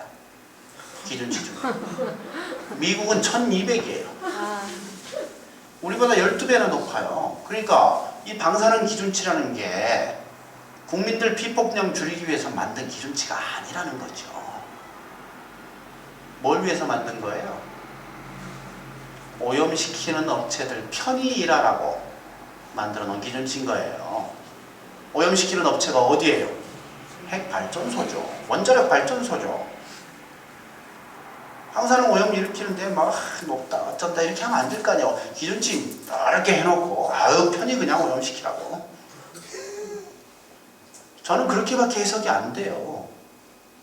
전 세계에서 제일 낮은 기준치를 가진 한국이 100베크렐 저렇게 황당하게 높다는 얘기는 방사능 오염 업체들 편히 일하시라고 만들어 놓은 목적이다. 저는 그렇게밖에 일할 수가 얘기할 수가 없습니다. 그리고 정부가 피폭량 계산을 이딴 식으로 해요. 이거 한번 보셔야 돼요. 굉장히 이거 여러 번 나옵니다. 피폭량은 이렇게 계산해요. 오염도 베크렐. 베크렐이라는 것은요. 좀 복잡합니다만 보세요.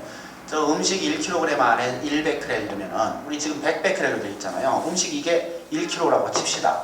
그러면 이 안에 기준치인 100베크렐이 있다 그러면 무슨 뜻이냐면 이 안에 세슘이 1초에 100개의 핵분개를 일으킨다 이 뜻이에요. 그래 이 1kg을 먹을 음식을 먹어버리면 이 몸 안에서 1초에 세슘 핵분개가 100개 일어난다 이 뜻이에요.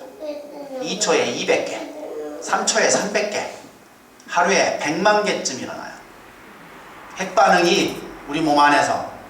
그게 지금 기준치예요. 1년이면 이렇게 올라가요. 그게 지금 안전하다는 거예요. 그게 바로 베크렐 퍼 킬로그램이라는 오염도인데 이거를 얼마나 먹었냐? 1년에. 그리고 난 다음에 피폭 설량 계수라고 하는 이 숫자를 곱해요. 그러면 밀리시버트에서 피폭량 기준치가 나옵니다. 지금 현재 전 세계적으로 1mS라고 기준치가 정해져 있어요. 아까 병원 피폭량에서 보셨죠?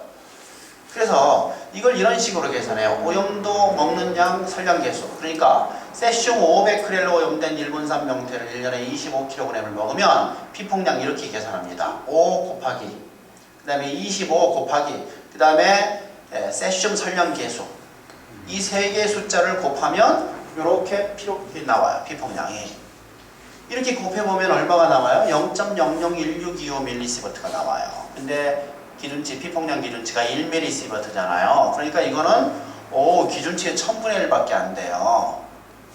500kcal 정도로 오염된 거는 그냥 마음대로 먹어도 될 것 같이 생각되죠? 기준치에 알아서 안전하다 이렇게 얘기해요. 정부가 이런 계산 굉장히 많이 합니다. 이게 틀렸어요? 맞았어요?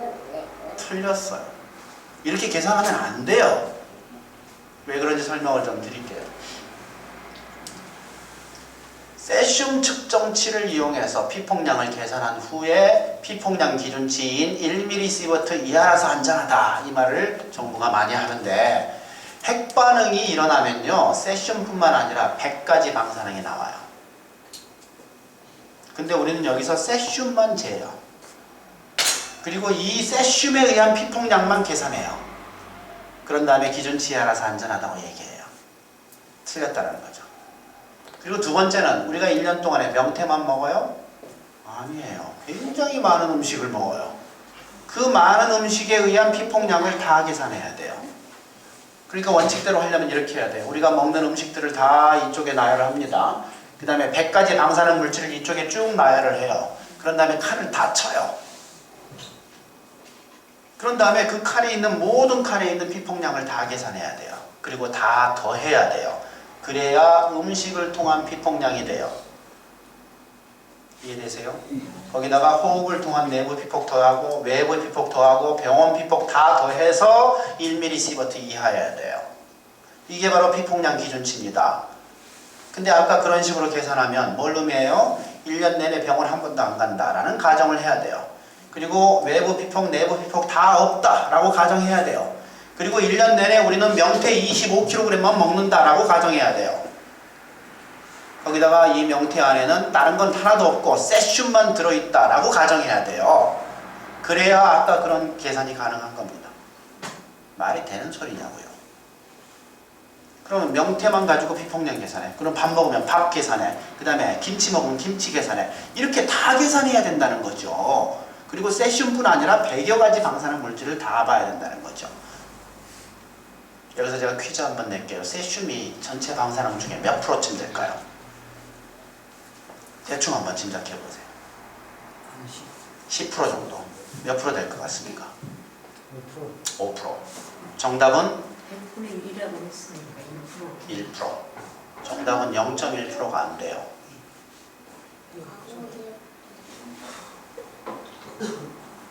일본 정부가 이렇게 발표했습니다. 공개적으로 쭉 나온 것 중에서 제논이라는 게 있는데 그거는 세슘의 1000배가 나왔어요.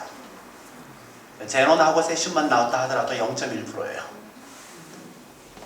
삼중수소는 세슘의 100배가 나왔다고 발표했어요.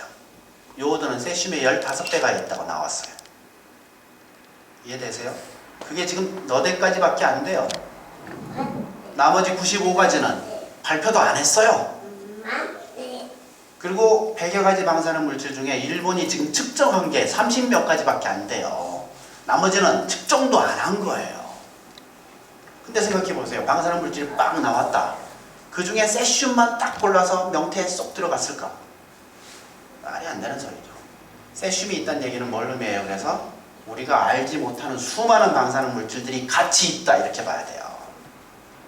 근데 왜 세슘만 잴까요? 요오드만 잴까요? 재기가 편해서. 세슘하고 요오드는요 3시간이면 재요. 근데 스트론튬, 플루토늄 이런 것들은 한 달 걸려요. 측정하는데. 현실적으로 매번 그걸 측정하는 게 불가능합니다. 그러니까 세슘만 재는 거예요. 근데 그 세슘이 마치 거의 전부인 것처럼 10% 이상 혹은 절반 이상인 것처럼 얘기하죠. 순사기. 순수한 거짓말. 이렇게 봐야 돼요. 물론 세슘이 굉장히 중요한 거긴 해요. 왜냐하면 양은 적게 나왔지만 이게 반감기가 길어요. 많이 나온 제논, 요오드 이런 것들 반감기가 짧습니다. 그래서 금방금방 없어지는데 세슘은 1년 이상 지나도 계속 유지되니까 중요한 것이긴 해요. 그러나 이 세슘이 마치 전부인 것처럼 얘기한 것은 정말 큰 오류다. 이렇게 보셔야 됩니다. 재기가 편해서 3시간이면 재니까 그것만 재는 거예요. 굉장히 큰 오류를 지금 일부러 정부가 하고 있다. 이렇게 봐야 됩니다. 어떻게 하기 위해서? 위험성을 축소하기 위해서. 이런 계산법 굉장히 자주 쓰였습니다. 경주방패장에서도 이 방법이 쓰였고요. 일본산 수산물에 대해서도 그렇고 앞으로도 마찬가지일 거예요. 계속해서 이 방법을 쓸 거예요. 이거 사기예요. 말이 안 되는 계산법이에요. 정부가 할 수 있는 일 4가지. 이건 다시 한번 제가 보여드리는 거고. 그래서 저는 전 세계에서 원전 다 없애고 싶어요. 아예 싹 없애고 싶어요. 지구상의 원자력 발전소. 그리고 핵폭탄 다 없애고 싶어요. 이게 바로 탈핵의 개념입니다. 탈핵. 원전 다 없애는 거 가능할까요? 우리나라에서? 너무 레디컬한가요? 감당하기 힘들어요? 가능합니다. 제가 좀 설명 좀 앞으로 그 얘기를 좀 들려드리려고 해요. 원전 다 없애는 게 가능할까? 한국에서. 그리고 지구상에서 가능할까? 가능해요. 그리고 그 길로 갈 수밖에 없어요. 그걸 설명을 드립니다. 우리나라 전체 전기 중에요 70%가 화력에서 만들어요. 30%가 원자력이 만듭니다. 이 원자력이 만드는 전기 딱 끊기면 어떻게 될 것 같아요? 굉장히 어려워지겠죠. 그래서 지금 현재 딱 그만두는 것은 불가능해요. 그렇지만 시간을 두고 해보면 가능합니다. 그걸 좀 설명을 드리는데요. 첫 번째 보여드릴 게 전 세계 원전 개수예요. 이게 지금 자동적으로 원점 회기를 자꾸 합니다. 고장났어요. 전 세계 원전 개수 변화를 좀 보시면 저는 이거 보고 깜짝 놀랐어요. 처음에. 이 슬라이드 아주 놀라운 슬라이드예요. 여러분도 지금 한번 놀래세요. 뭐냐면 우리나라 지금 원전 계속 만들고 있잖아요. 앞으로 더 만들 계획이고 그리고 원전 개수가 계속 증가하고 있잖아요. 저는 그래서 전 세계가 다 그런 줄 알았어요. 그런데 보세요. 쫙 증가했다가 90년대부터 시작해서 그 자리에 있었어요. 쭉 이렇게 증가하고 있질 않아요. 전 세계 합이 그 자리에 있어요. 뭘 의미해요? 우리나라, 중국, 인도 계속 짓고 있잖아요. 근데 전 세계가 그 자리에요. 뭘 의미해요? 어떤 나라는 꾸준히 없애고 있다는 얘기죠? 어느 나라가 없애냐 찾아봤어요. 유럽이 없애요. 보세요. 쭉 많아졌죠? 90년대부터 시작해서 1단, 2단, 3단 폭락했어요. 50년에 걸쳐서, 25년에 걸쳐서 50개의 원전이 줄었어요. 1년에 2개씩 줄였어요. 뭘 의미해요? 유럽은 원전에서 옛날부터 손 떼고 있었다 이거예요. 살살살. 한꺼번에 없애진 않지만 계속 줄이고 있는 중이다 이 말씀이에요. 180개에서 130개로 50개가 줄었어요. 25년 사이에. 그럼 이만큼을 누가 채웠냐? 아시아에 있는 3국이 채웠어요. 한국, 중국, 인도. 미국은 어떤가 궁금하시죠? 미국 이렇게 생겼어요. 쫙 많아졌어요. 90년대 피크 치고 좀 내려와서 그 자리에 그냥 있었어요. 미국이요. 지난 30년 동안 원전 한 개도 안 지었어요. 미국에 104개 있거든요. 그게 다 30살 넘은 노후 원전이에요. 그래서 앞으로 여기서 급격하게 밑으로 내려갈 거예요. 수명 연장 해봤자 한두 번입니다. 원전 개수 밑으로 쭉 내려와요. 그러니까 선진국들, 즉 유럽과 미국은 원전에서 옛날부터 손 떼고 있었던 거예요. 살살살 줄여가고 있었던 거예요. 그 모자란 만큼을 누가 채웠냐? 개도국이 채워요. 한국, 중국, 인도. 뭔 의미예요? 선진국은 원전에서 손 떼고 있고 개발도상국은 그거라도 먹으려고 달려들고 있고 전 세계적으로는 성장이 전혀 없고 이게 무슨 산업이에요? 사양산업의 초기 모습이에요. 몇 년 지나면 사양산업의 후기 모습이 나옵니다. 드라마틱하게 꺼지는 거죠. 그 그래프가 바로 이거예요. 쭉 꺼져요. 전 세계에서. 이렇게 꺼져요. 제 데이터가 아니에요. 이거 IAEA 제 데이터예요. 이거 지금 단서가 하나 있어요. 신규 원전이 없을 때 이렇게 된다라는 거예요. 지금부터 앞으로 10년, 20년 내로 확 꺼집니다. 그래서 이 숫자가 그냥 유지가 되려면 어떻게 해야 되냐 한번 봅시다. 지금 현재 2013년이에요. 몇 개예요? 450개가 조금 안 돼요. 앞으로 몇 년간 좀 증가합니다. 그 다음에 쭉 내려와요. 왜 내려와요? 유럽이 계속 줄이고 있는 중이죠. 미국도 지금 확 줄여야 돼요. 30년 넘었어요. 모두 새로 짓는 거 없어요. 쭉 내려와요. 그래서 20년을 봅시다. 2013년이니까 33년 되죠. 그때 몇 개예요? 200개도 안 돼요.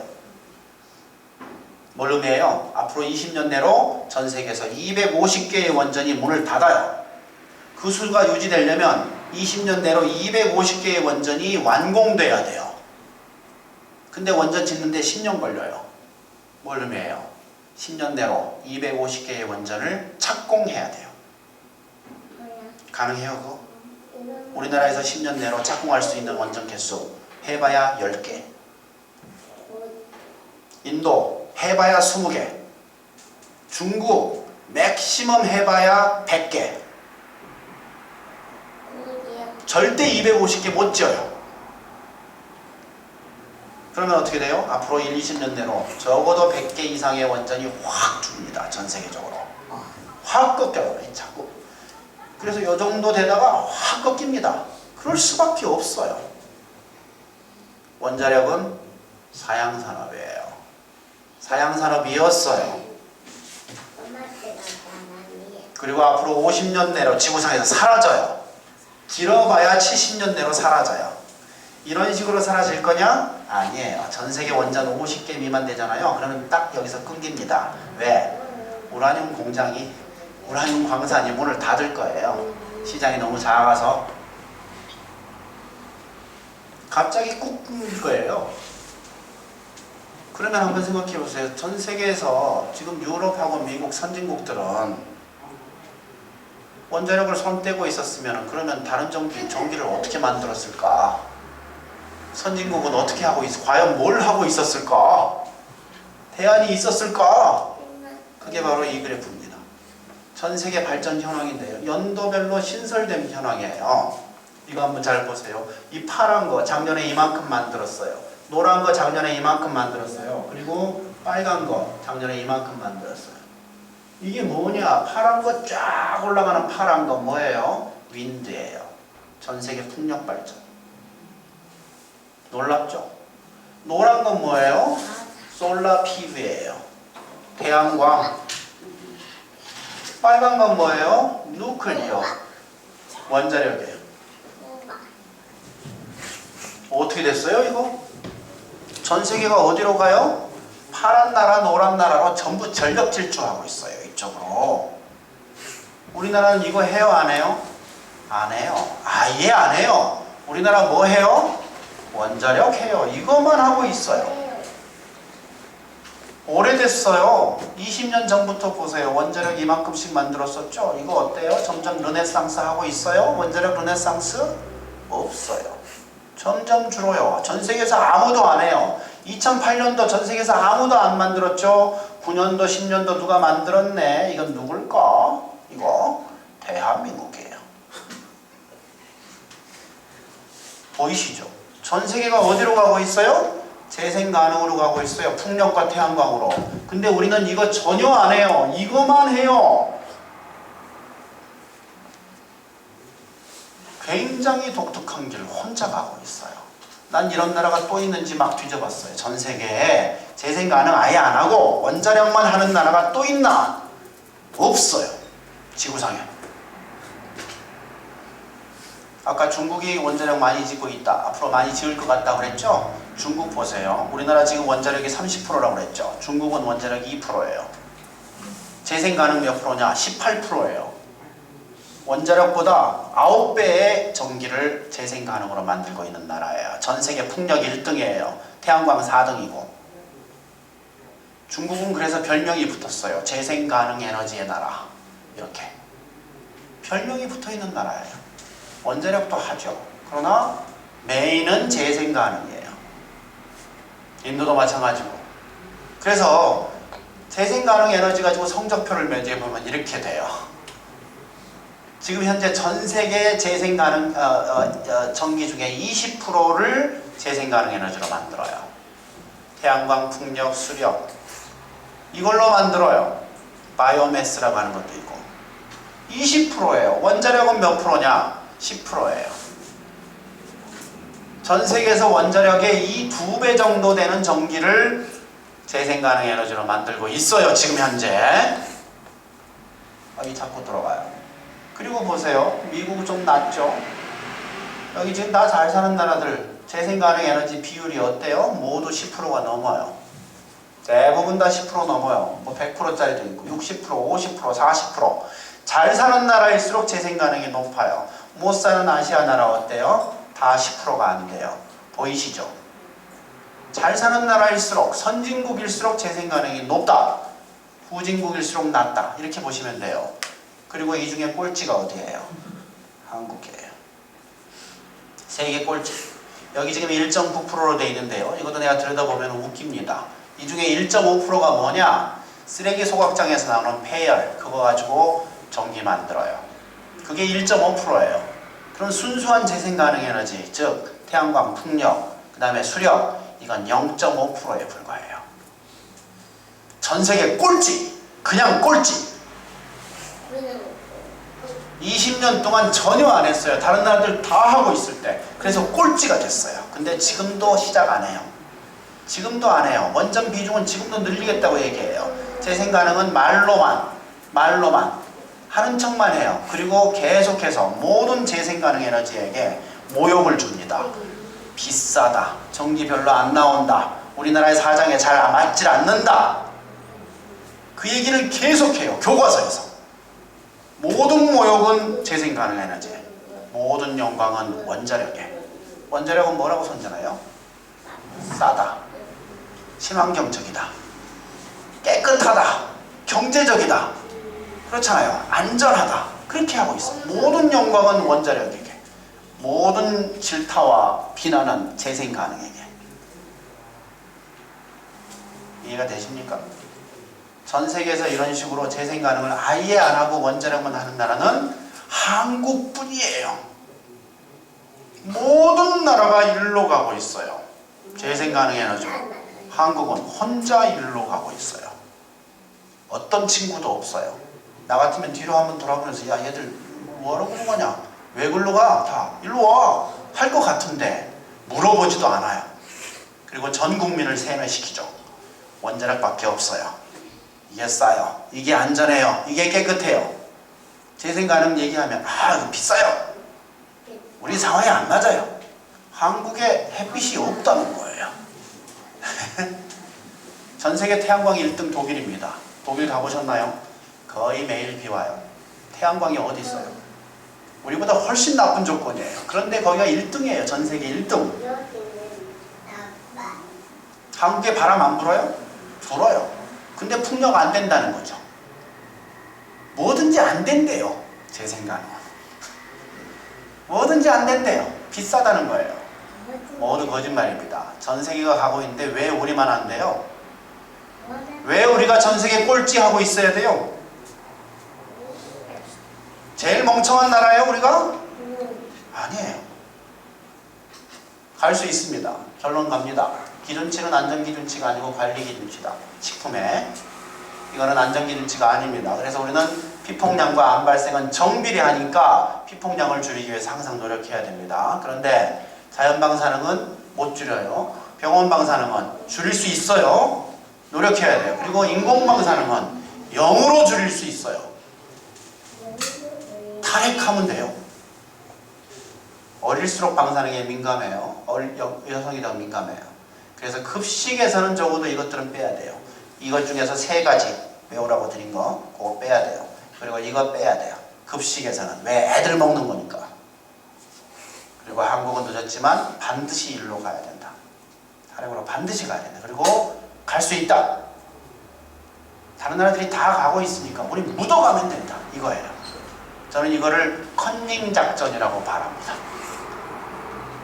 우린 지금 전 세계 꼴찌예요. 전교 꼴찌야. 컨닝 해야 돼. 누굴 컨닝해? 아무나 컨닝해도 돼. 앞에 놈 보고 써도 되고 이놈 보고 써도 되고 이놈 보고 써도 돼요. 다 누굴 보고 써도 우리는 성적이 올라가요. 다른 나라 가는 길을 따라가면 돼요. 그게 그렇게 어려워요? 컨닝이? 감독도 없는데 그냥 보고 쓰면 되지. 얼마든지 할 수 있다라는 게 제 결론입니다. 마지막으로 이 한국 탈핵이라는 책을 제가 한 일주일 전에 책을 썼어요. 이 책이 지금 나왔습니다. 그래서 이 책을 좀 설명을 드려요. 여기 있죠? 이쁘죠? 그래서 일단 2권 갖고 왔어요. 이 단체한테 2권 제가 도네이션을 하겠습니다. 혹시 더 필요하시면 인터넷이나 이런 데 보시면 구할 수 있으니까 하시고 이 2권 가지고 돌려보세요. 굉장히 빨리 읽을 수 있는 책이니까 좀 돌려보시기 바랍니다. 예, 이걸로 마치겠습니다. 고맙습니다.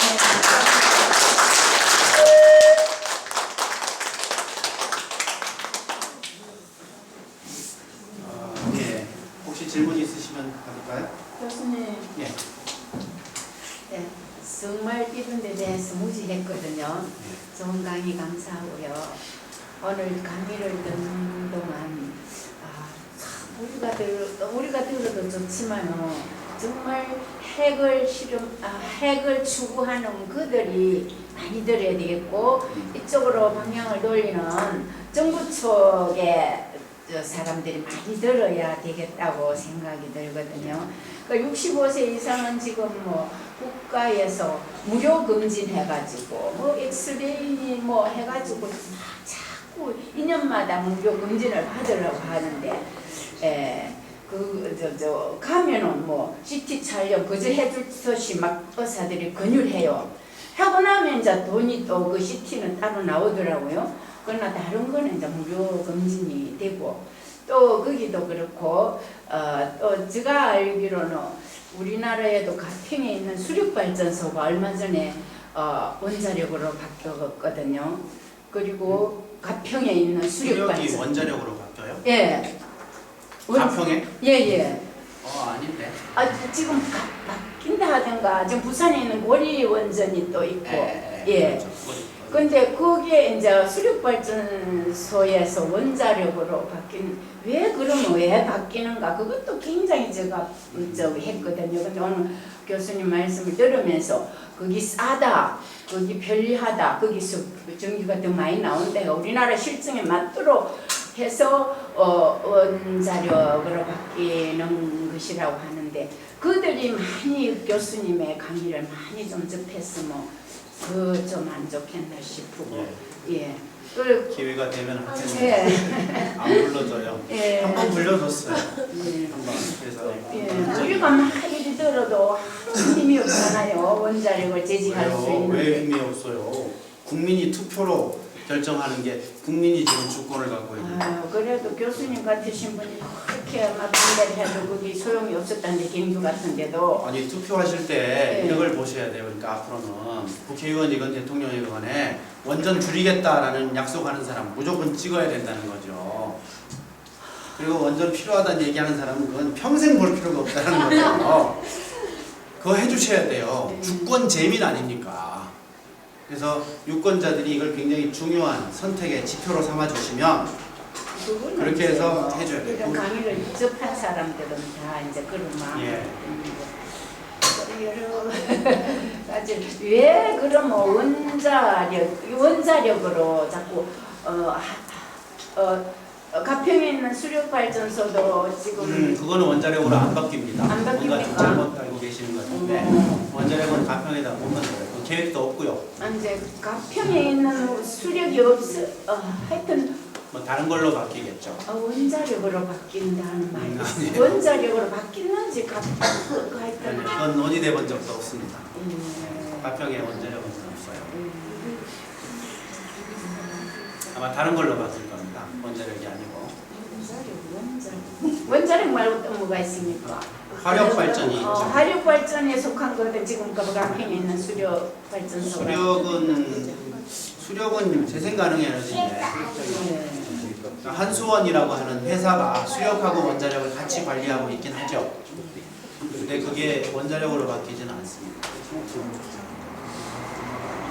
좀 나중에 한번 좀 보십시오. 네. 네, 감사합니다. 예. 책에 보니까 그 원전 개수가 많은 나라들이 이제 사고가 날 위험이 높다. 그래서 이제 다음에 우리나라가 될 가능성이 높다 이렇게 나오더라고요. 근데 이제 고리원전이 이제 위험하다 이렇게 나오잖아요. 만약에 고리원전이 터지면 우리 어떻게 해야 돼요? 그거 아주 본 좋은 책에는 보니까 막 질문이신데 피난을 가고 그러더라고요. 여기가 고리원전에서 한 100km 되나요? 그 정도 200km 되나요? 네. 그건 상관없어요. 아까 그 일본 오염지도 보셨잖아요. 예. 원전에서 고농도 오염 지역의 끝까지 이렇게 보면 350km 정도 되니까 남한 전체가 고농도 오염 지역이 돼요. 예. 그래서 어디 사냐 아무 상관없어요. 한국에 사고 나면 예. 남한 전체가 고농도 오염 지역이 돼요. 우리 밥상 전체가 방사능에 오염돼요. 300년 동안. 그렇게 위험한 원자력을 꼭 해야 되는 그런 이유가 있잖아요. 우리나라 실증이 맞다, 사다, 그것까지 하는데, 정치인들이 정말 국민을 생각한다면, 그렇죠. 예. 국민을 생각한다면 안 해야 되는데 근데, 자기만 생각하니까 자기만 생각을 못해. 저 국민이, 자기도 국민이잖아요. 국민은 모르고 관심도 없고 원자력 하겠다고 해도 계속 찍어주니까 하는 거죠. 그래서 유권자가 중요하다는 아무리 말씀이에요. 정치들은 나올 때 그런 거 너무 제가 삼을 것 같는데. 앞으로는 삼을 수 있게 해야 돼요. 그래서 유권자가 관심이 있어야 정치인들은 관심을 갖습니다. 유권자가 관심이 없으니까 하던 대로 하는 거지 뭐하러 이렇게 생각하는 거죠. 근데 제가 이번에 이제 한 열흘 정도 일본에 좀 갔다 왔거든요. 근데 일본에서는 국민들이 대부분이 심각성을 우리나라보다 더 모르더라고요. 몰라요. 우리보다 더 근데 모릅니다. 굉장히 이렇게 지식층인데도 어른들 지금 먹어서 문제 안 된다. 조금씩 나오니까 문제가 안 된다. 그리고 지금 후쿠시마에 있는 그 반대편이 우리 동해잖아요. 그 바운더리 안에서도 고기만 아니면 된다라고 생각해요. 그게 이제 정부가 그렇게 뉴스에도 선전을 안 하고 나와요. 있고 뉴스에도 언론에서도 안 그런 나와요. 식으로 하니까 뉴스에도 안 나고. 그래서 그러니까 이렇게 이제 이제 제가 이야기를 하면 과민한 한국 사람 이런데 너무 과민해. 전혀 문제 안 돼. 이렇게 이야기를 하거든요. 이제 한 10년 지나서 암 환자 수가 증가하기 시작하면 그때 깨달을지 모르죠. 그러나 그때는 너무 늦었어요. 이미 피폭이 너무 많이 된 상태입니다. 후쿠시마에서 난 3일 전에 난 뉴스는 좀 충격적이었는데 후쿠시마 산 쌀을 2년 동안 출하를 금지시켰거든요. 근데 올해는 팔아요. 출하합니다. 기준치 이하니까. 100베크렐 이하면 다 출하해버려요. 대부분이 50베크렐 이상이거든요. 50 내지 100베크렐 사이에 있는 건데 그걸 다 출하해요. 아주 싼 값에 불티난 듯 팔린대요. 싸니까. 뭘 의미해요? 일본에서 가난한 사람들은 엄청나게 내부 피폭이 되는 겁니다. 정부는 그렇게 얘기할 수밖에 없어요. 생각해보세요. 입장 바꿔서. 지금 내가 일본 수상이야. 일본 땅이 오염됐어. 일본에 살 수 없는 땅이 됐어요. 근데 국민들한테 이렇게 얘기할 수 있겠어요? 국민 여러분, 일본 땅은 위험합니다. 모두 이민 가세요. 이렇게 얘기할 수 있겠어요, 정부가? 얘기 절대 못하죠. 한국 사고나도 마찬가지입니다. 안심하세요. 정부가 지금 노력하고 있습니다. 상황은 컨트롤되고 있습니다. 기준치 이하라서 안전합니다. 정부를 믿으세요. 그렇게 얘기할 수밖에 없잖아요. 딱 일본 정부가 하고 있는 얘기가 그거고 한국에 사고 나도 딱 그렇게 할 수밖에 없어요. 그 말 믿고 가만히 앉아있으면 아까 말씀드린 그 세 가지 질병에 걸리는 거죠. 대대손손. 일본은 지금 분명해요. 그 길로 지금 가고 있어요. 잘못된 길로 쭉 가고 있어요. 아는 사람들은 나옵니다. 근데 정부 목소리가 아주 크고 언론 통제가 한국보다 더 심해요. 그러니 국민 전체가 모르고 있죠. 저희를 당하고도 탈핵을 못해요. 물론 지금 현재 원전 전혀 가동 안 하고 있긴 하지만 전부 다 세워놨어요. 일본 전국에 빵개예요. 지금 다 세워놨어요. 그런데 일본 정부 이거 재가동하려고 난리예요. 국민들은 반대하지만 전기 공급 다 하고 있죠. 아끼면 돼요. 아니 일본에서는 그 전기에 대해서 전혀 문제가 없이 전혀 문제 없어요. 근데 사실 원자력의 관련되는 거는 사실 핵폭탄 때문에 사실 욕심이 나기 때문에 그 중국이도 마찬가지, 일본도 마찬가지고 그렇습니다. 원자력을 하는 이유가 강대국은 핵폭탄을 가지고 있는 그런 미래 때문에 가는 거죠. 그렇죠. 사실 그 현상을 깨야 되는 거예요. 그렇죠. 사실 단지 발전의 문제가 아니고 그렇죠. 핵폭탄의 문제예요. 맞습니다. 핵폭탄을 만드는 방법이 없어요. 우리나라 원전이 시작된 것도 아마 그거 아니었을까 그렇게 생각이 되는데 좀 더 깊이 생각해보면 지금 현재 우리나라가 핵폭탄 가질 수 있냐 못 갔거든요. 미국이 못하게 하는데 어떻게 해요? 어차피 못 갖는 핵폭탄이라는 거죠. 그리고 핵폭탄이 필요하지도 않아요. 예를 들어서 남북 전쟁이 일어났다 생각해보세요. 전 세계에서 한반도만큼 재래식 무기 많은 데가 없다는 거죠. 지금 갖고 있는 화력만으로도 일주일 만에 남북이 전체가 초토화가 돼요. 북한도 세고 한국도 세요. 남한도 세요. 전쟁 나면 일주일 만에 다 끝나요. 핵폭탄이 필요 없어요. 파괴할 게 없어. 떨어뜨릴 자리가 없어. 이미 다 깨져서. 뭘 핵폭탄이 또 필요하다고 그런 위험을 감수합니다. 그래서 지금 핵폭탄 때문에 원자력을 출소하고 있는 게 아닌 것 같고요. 처음에는 시작이 그렇게 됐겠지만 지금은 원자력 개혁 파워를 잡은 겁니다. 그들의 이익을 위해서 국민 전체가 희생되는 그런 상황이라고 저는 봅니다. 국민들이 관심을 갖고 알기 시작하고 그게 반대하면 그러면 어쩔 수가 없어요. 국민의 힘이 더 세거든요. 왜냐하면 우리가 뽑을 수 있기 때문에 의사결정권자를 우리가 뽑을 수 있기 때문에 국민이 더 세요. 우리가 알기만 하면 됩니다. 그래서 빨리 이걸 좀 알리는 게 중요하고 이 지역사회에서 알리는 게 중요해요. 전국을 다 해야 됩니다. 제가 지금 똑같은 강의를 500번 했어요. 후쿠시마 사고 난 다음에 제가 365일이니까 한 700일 사이에 500번을 했어요. 토요일, 일요일 빼고 월화수목금, 월화수목금 이렇게 한 셈이에요. 미친 듯 돌아다녔죠. 그래서 전국에 안 간 데가 거의 없어요. 시단위는 다 갔고 여기 지금 군이잖아요. 그래서 강의를 들으시는 지역에서 그 지역의 탈원전 여론을 만들어 주시면 됩니다. 돼요. 개인적인 질문인데 선생님이 이쪽으로 관심을 이렇게 갖게 된 계기가 있으신가요? 경주사니까 그렇게 됐죠. 원자력이 있는 곳이고. 그래서 후쿠시마 사고 난 다음에 텔레비를 보면서 야, 이 월성 원전 사고 났냐. 근데 저는 이제 30km 아니거든요. 20몇 km 되는 사람이고 내가 다니는 동국대 의대 그것도 월성원전에서 25km 정도 된다는 말이죠. 그러면 직장 없어져. 내 집 없어져. 거기 못 들어가는데 정부가 이거 보상해 줄까? 내 집값을? 안 해줄 것 같아요. 못 해줘요. 지금 현재 그 법상으로. 그래서 그 보상을 얼마 해주는지 법을 봤더니요. 1인당 50만 원 줘요. 그거는 처자식 있으니까 200만 원 받고 집에서 쫓겨나고 직장 없어지는 거예요. 관심 가질 수밖에 없죠. 사고 확률 얼마냐 계산해 보면 0이 아니거든요. 높아요. 그 계산도 막 했어요. 제가 이과니까. 사고 확률 우리나라에서 핵사고 날 확률 27% 나와요. 그 계산한 거 이 책에 좀 써놨는데 설명하려면 좀 길어요. 지구상에 안 책을 쓰는 좀. 갱수만 그랬죠. 원자력 안 하는 나라는 좀 덜 위험하죠. 미국에도 원자력 있습니까?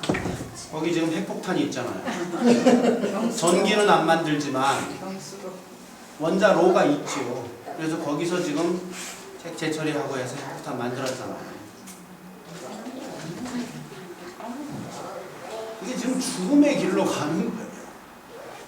남한은 원자력 발전 때문에 망할 거고 북한은 핵폭탄 때문에 망할 거예요. 핵에서 벗어나야 됩니다. 그거는 충분히 가능하고 다행히 전 세계가 틀을 그쪽으로 잡았기 때문에 우리는 그냥 묻어가면 그 트렌드를 따라 묻어가면 적어도 원자력에서는 벗어날 수 있다. 그래서 저는 지금 현재 정부가 아주 강력하게 추진하고 있기 때문에 반핵운동이 아주 어려울 것처럼 절망에 지금 쌓여 있을 수가 있는데 아까 보여드린 대로 원자력은 어차피 사양산업이에요. 지구상의 원전 다 사라지면 한국에서도 어차피 없어져요. 그래서 길게 봐도 70년 내로 이기는 싸움이다. 이렇게 보는 거죠. 열심히 노력하면 4, 50년 만에 다 이길 수 있다. 저는 그렇게 보는 겁니다. 바늘로 코끼리 죽이는 방법 그런 얘기를 해요. 원자력은 결국 이제 전기를 사용하기 위해서 원자력을 만드는 겁니다. 그렇죠. 지금은 그렇습니다. 지금은 전기불 써놓고 살았을 때도 살았고 지금 하동 하력 그 전기만 해도 얼마든지 된다고 보는데 여기 지금 화력 모자라니까 발전이니까. 우리는 네, 하동이 화력까지 있습니다. 얼마짜리예요? 그 네. 1기가 되나요? 지금 몇기 지금 8기가 되기 화력이. 예예 이게 지금 예. 뭐 책에 그 얘기까지 다 지금 설명하기 힘든데 우리나라 지금 전기 수요가 너무 가파르게 증가하거든요. 예. 전 세계에서 최고예요. 네. 계속 전기 수요가 증가해요. 근데 이제 수요 관리를 제대로 못해서 그러는데 에너지 효율화 사업도 안 하고 그러니까 전기 수요가 늘수록 이익을 보는 집단이 있는 겁니다. 원자력기뿐만 아니고 그 팀들이 지금 굉장히 파워를 갖고 있기 때문에 이렇게 되고 있는데 그 덕에 지금 원자력 마음대로 늘려도 그걸로도 안 돼요. 그래서 화력을 막 늘려요. 그래서 지금 서해안, 남해안은 화력 발전으로 그냥 도배가 되고 있어요. 동해 쪽은 지금 원자력으로 도배되고 있고 이게 지금 냉각수가 필요하니까 전부 바닷가에 가는 거예요. 원자력이고 화력이고 이게 지금 재앙입니다. 이 전기 수요 막지 않으면 하동까지 지금 화력 발전이 참 필요하겠네요. 언제 지었어요? 오래됐는데. 오래됐나요? 지금 거기다가 뭐 순천, 여수 뭐 이런데 막 그 하여튼 그 해안 끼고 있는 곳에는 모두 지금 화력 발전. 원자력보다 화력은 좀 피해가 아무래도 덜 위험하죠. 예. 나라가 망할 정도의 사고는 안 나니까. 그런데도 화력 그렇긴 들어오는 해도. 것도 반대가 참 심하거든요. 그렇긴 해도 이산화탄소 계속 나오고 피해 질환 생기고 하죠. 당연히 나쁘죠. 단지 원자력을 막으려면 이제 국민들이 절전 운동이 제일 필요하겠네. 필요합니다. 예. 근데 국민 절전 운동보다 더 중요한 게 에너지 효율화 사업이에요. 그 외국에 보면 그 얘기까지 다 하긴 좀 힘듭니다. 하여튼 정부가 에너지 수요 관리를 나서야 되고 국민들도 협조해줘야 되고 그래서 탈원전으로 가는데 제일 중요한 게 에너지 수요를 줄여야 돼요. 다른 나라들 다 성공하고 있어요. 우리만 실패하고 있지. 두 번째는 재생가능 에너지 만드는 이 두 가지 하면 가능합니다. 그리고 그 길로 갈 수밖에 없어요. 갈 수밖에. 그래서 탈원전에 좀 동의해 주시고 주변 사람들한테 좀 알려주시고 이 일을 좀 부탁을 드리고 강사는 급식 못하게 여기 좀 해줘야 돼요. 이 세 가지 못 먹게 해줘. 좀 할 필요가 좀 있습니다. 그 정도로 보고요. 고맙습니다. 우리 점심 식사를 예약을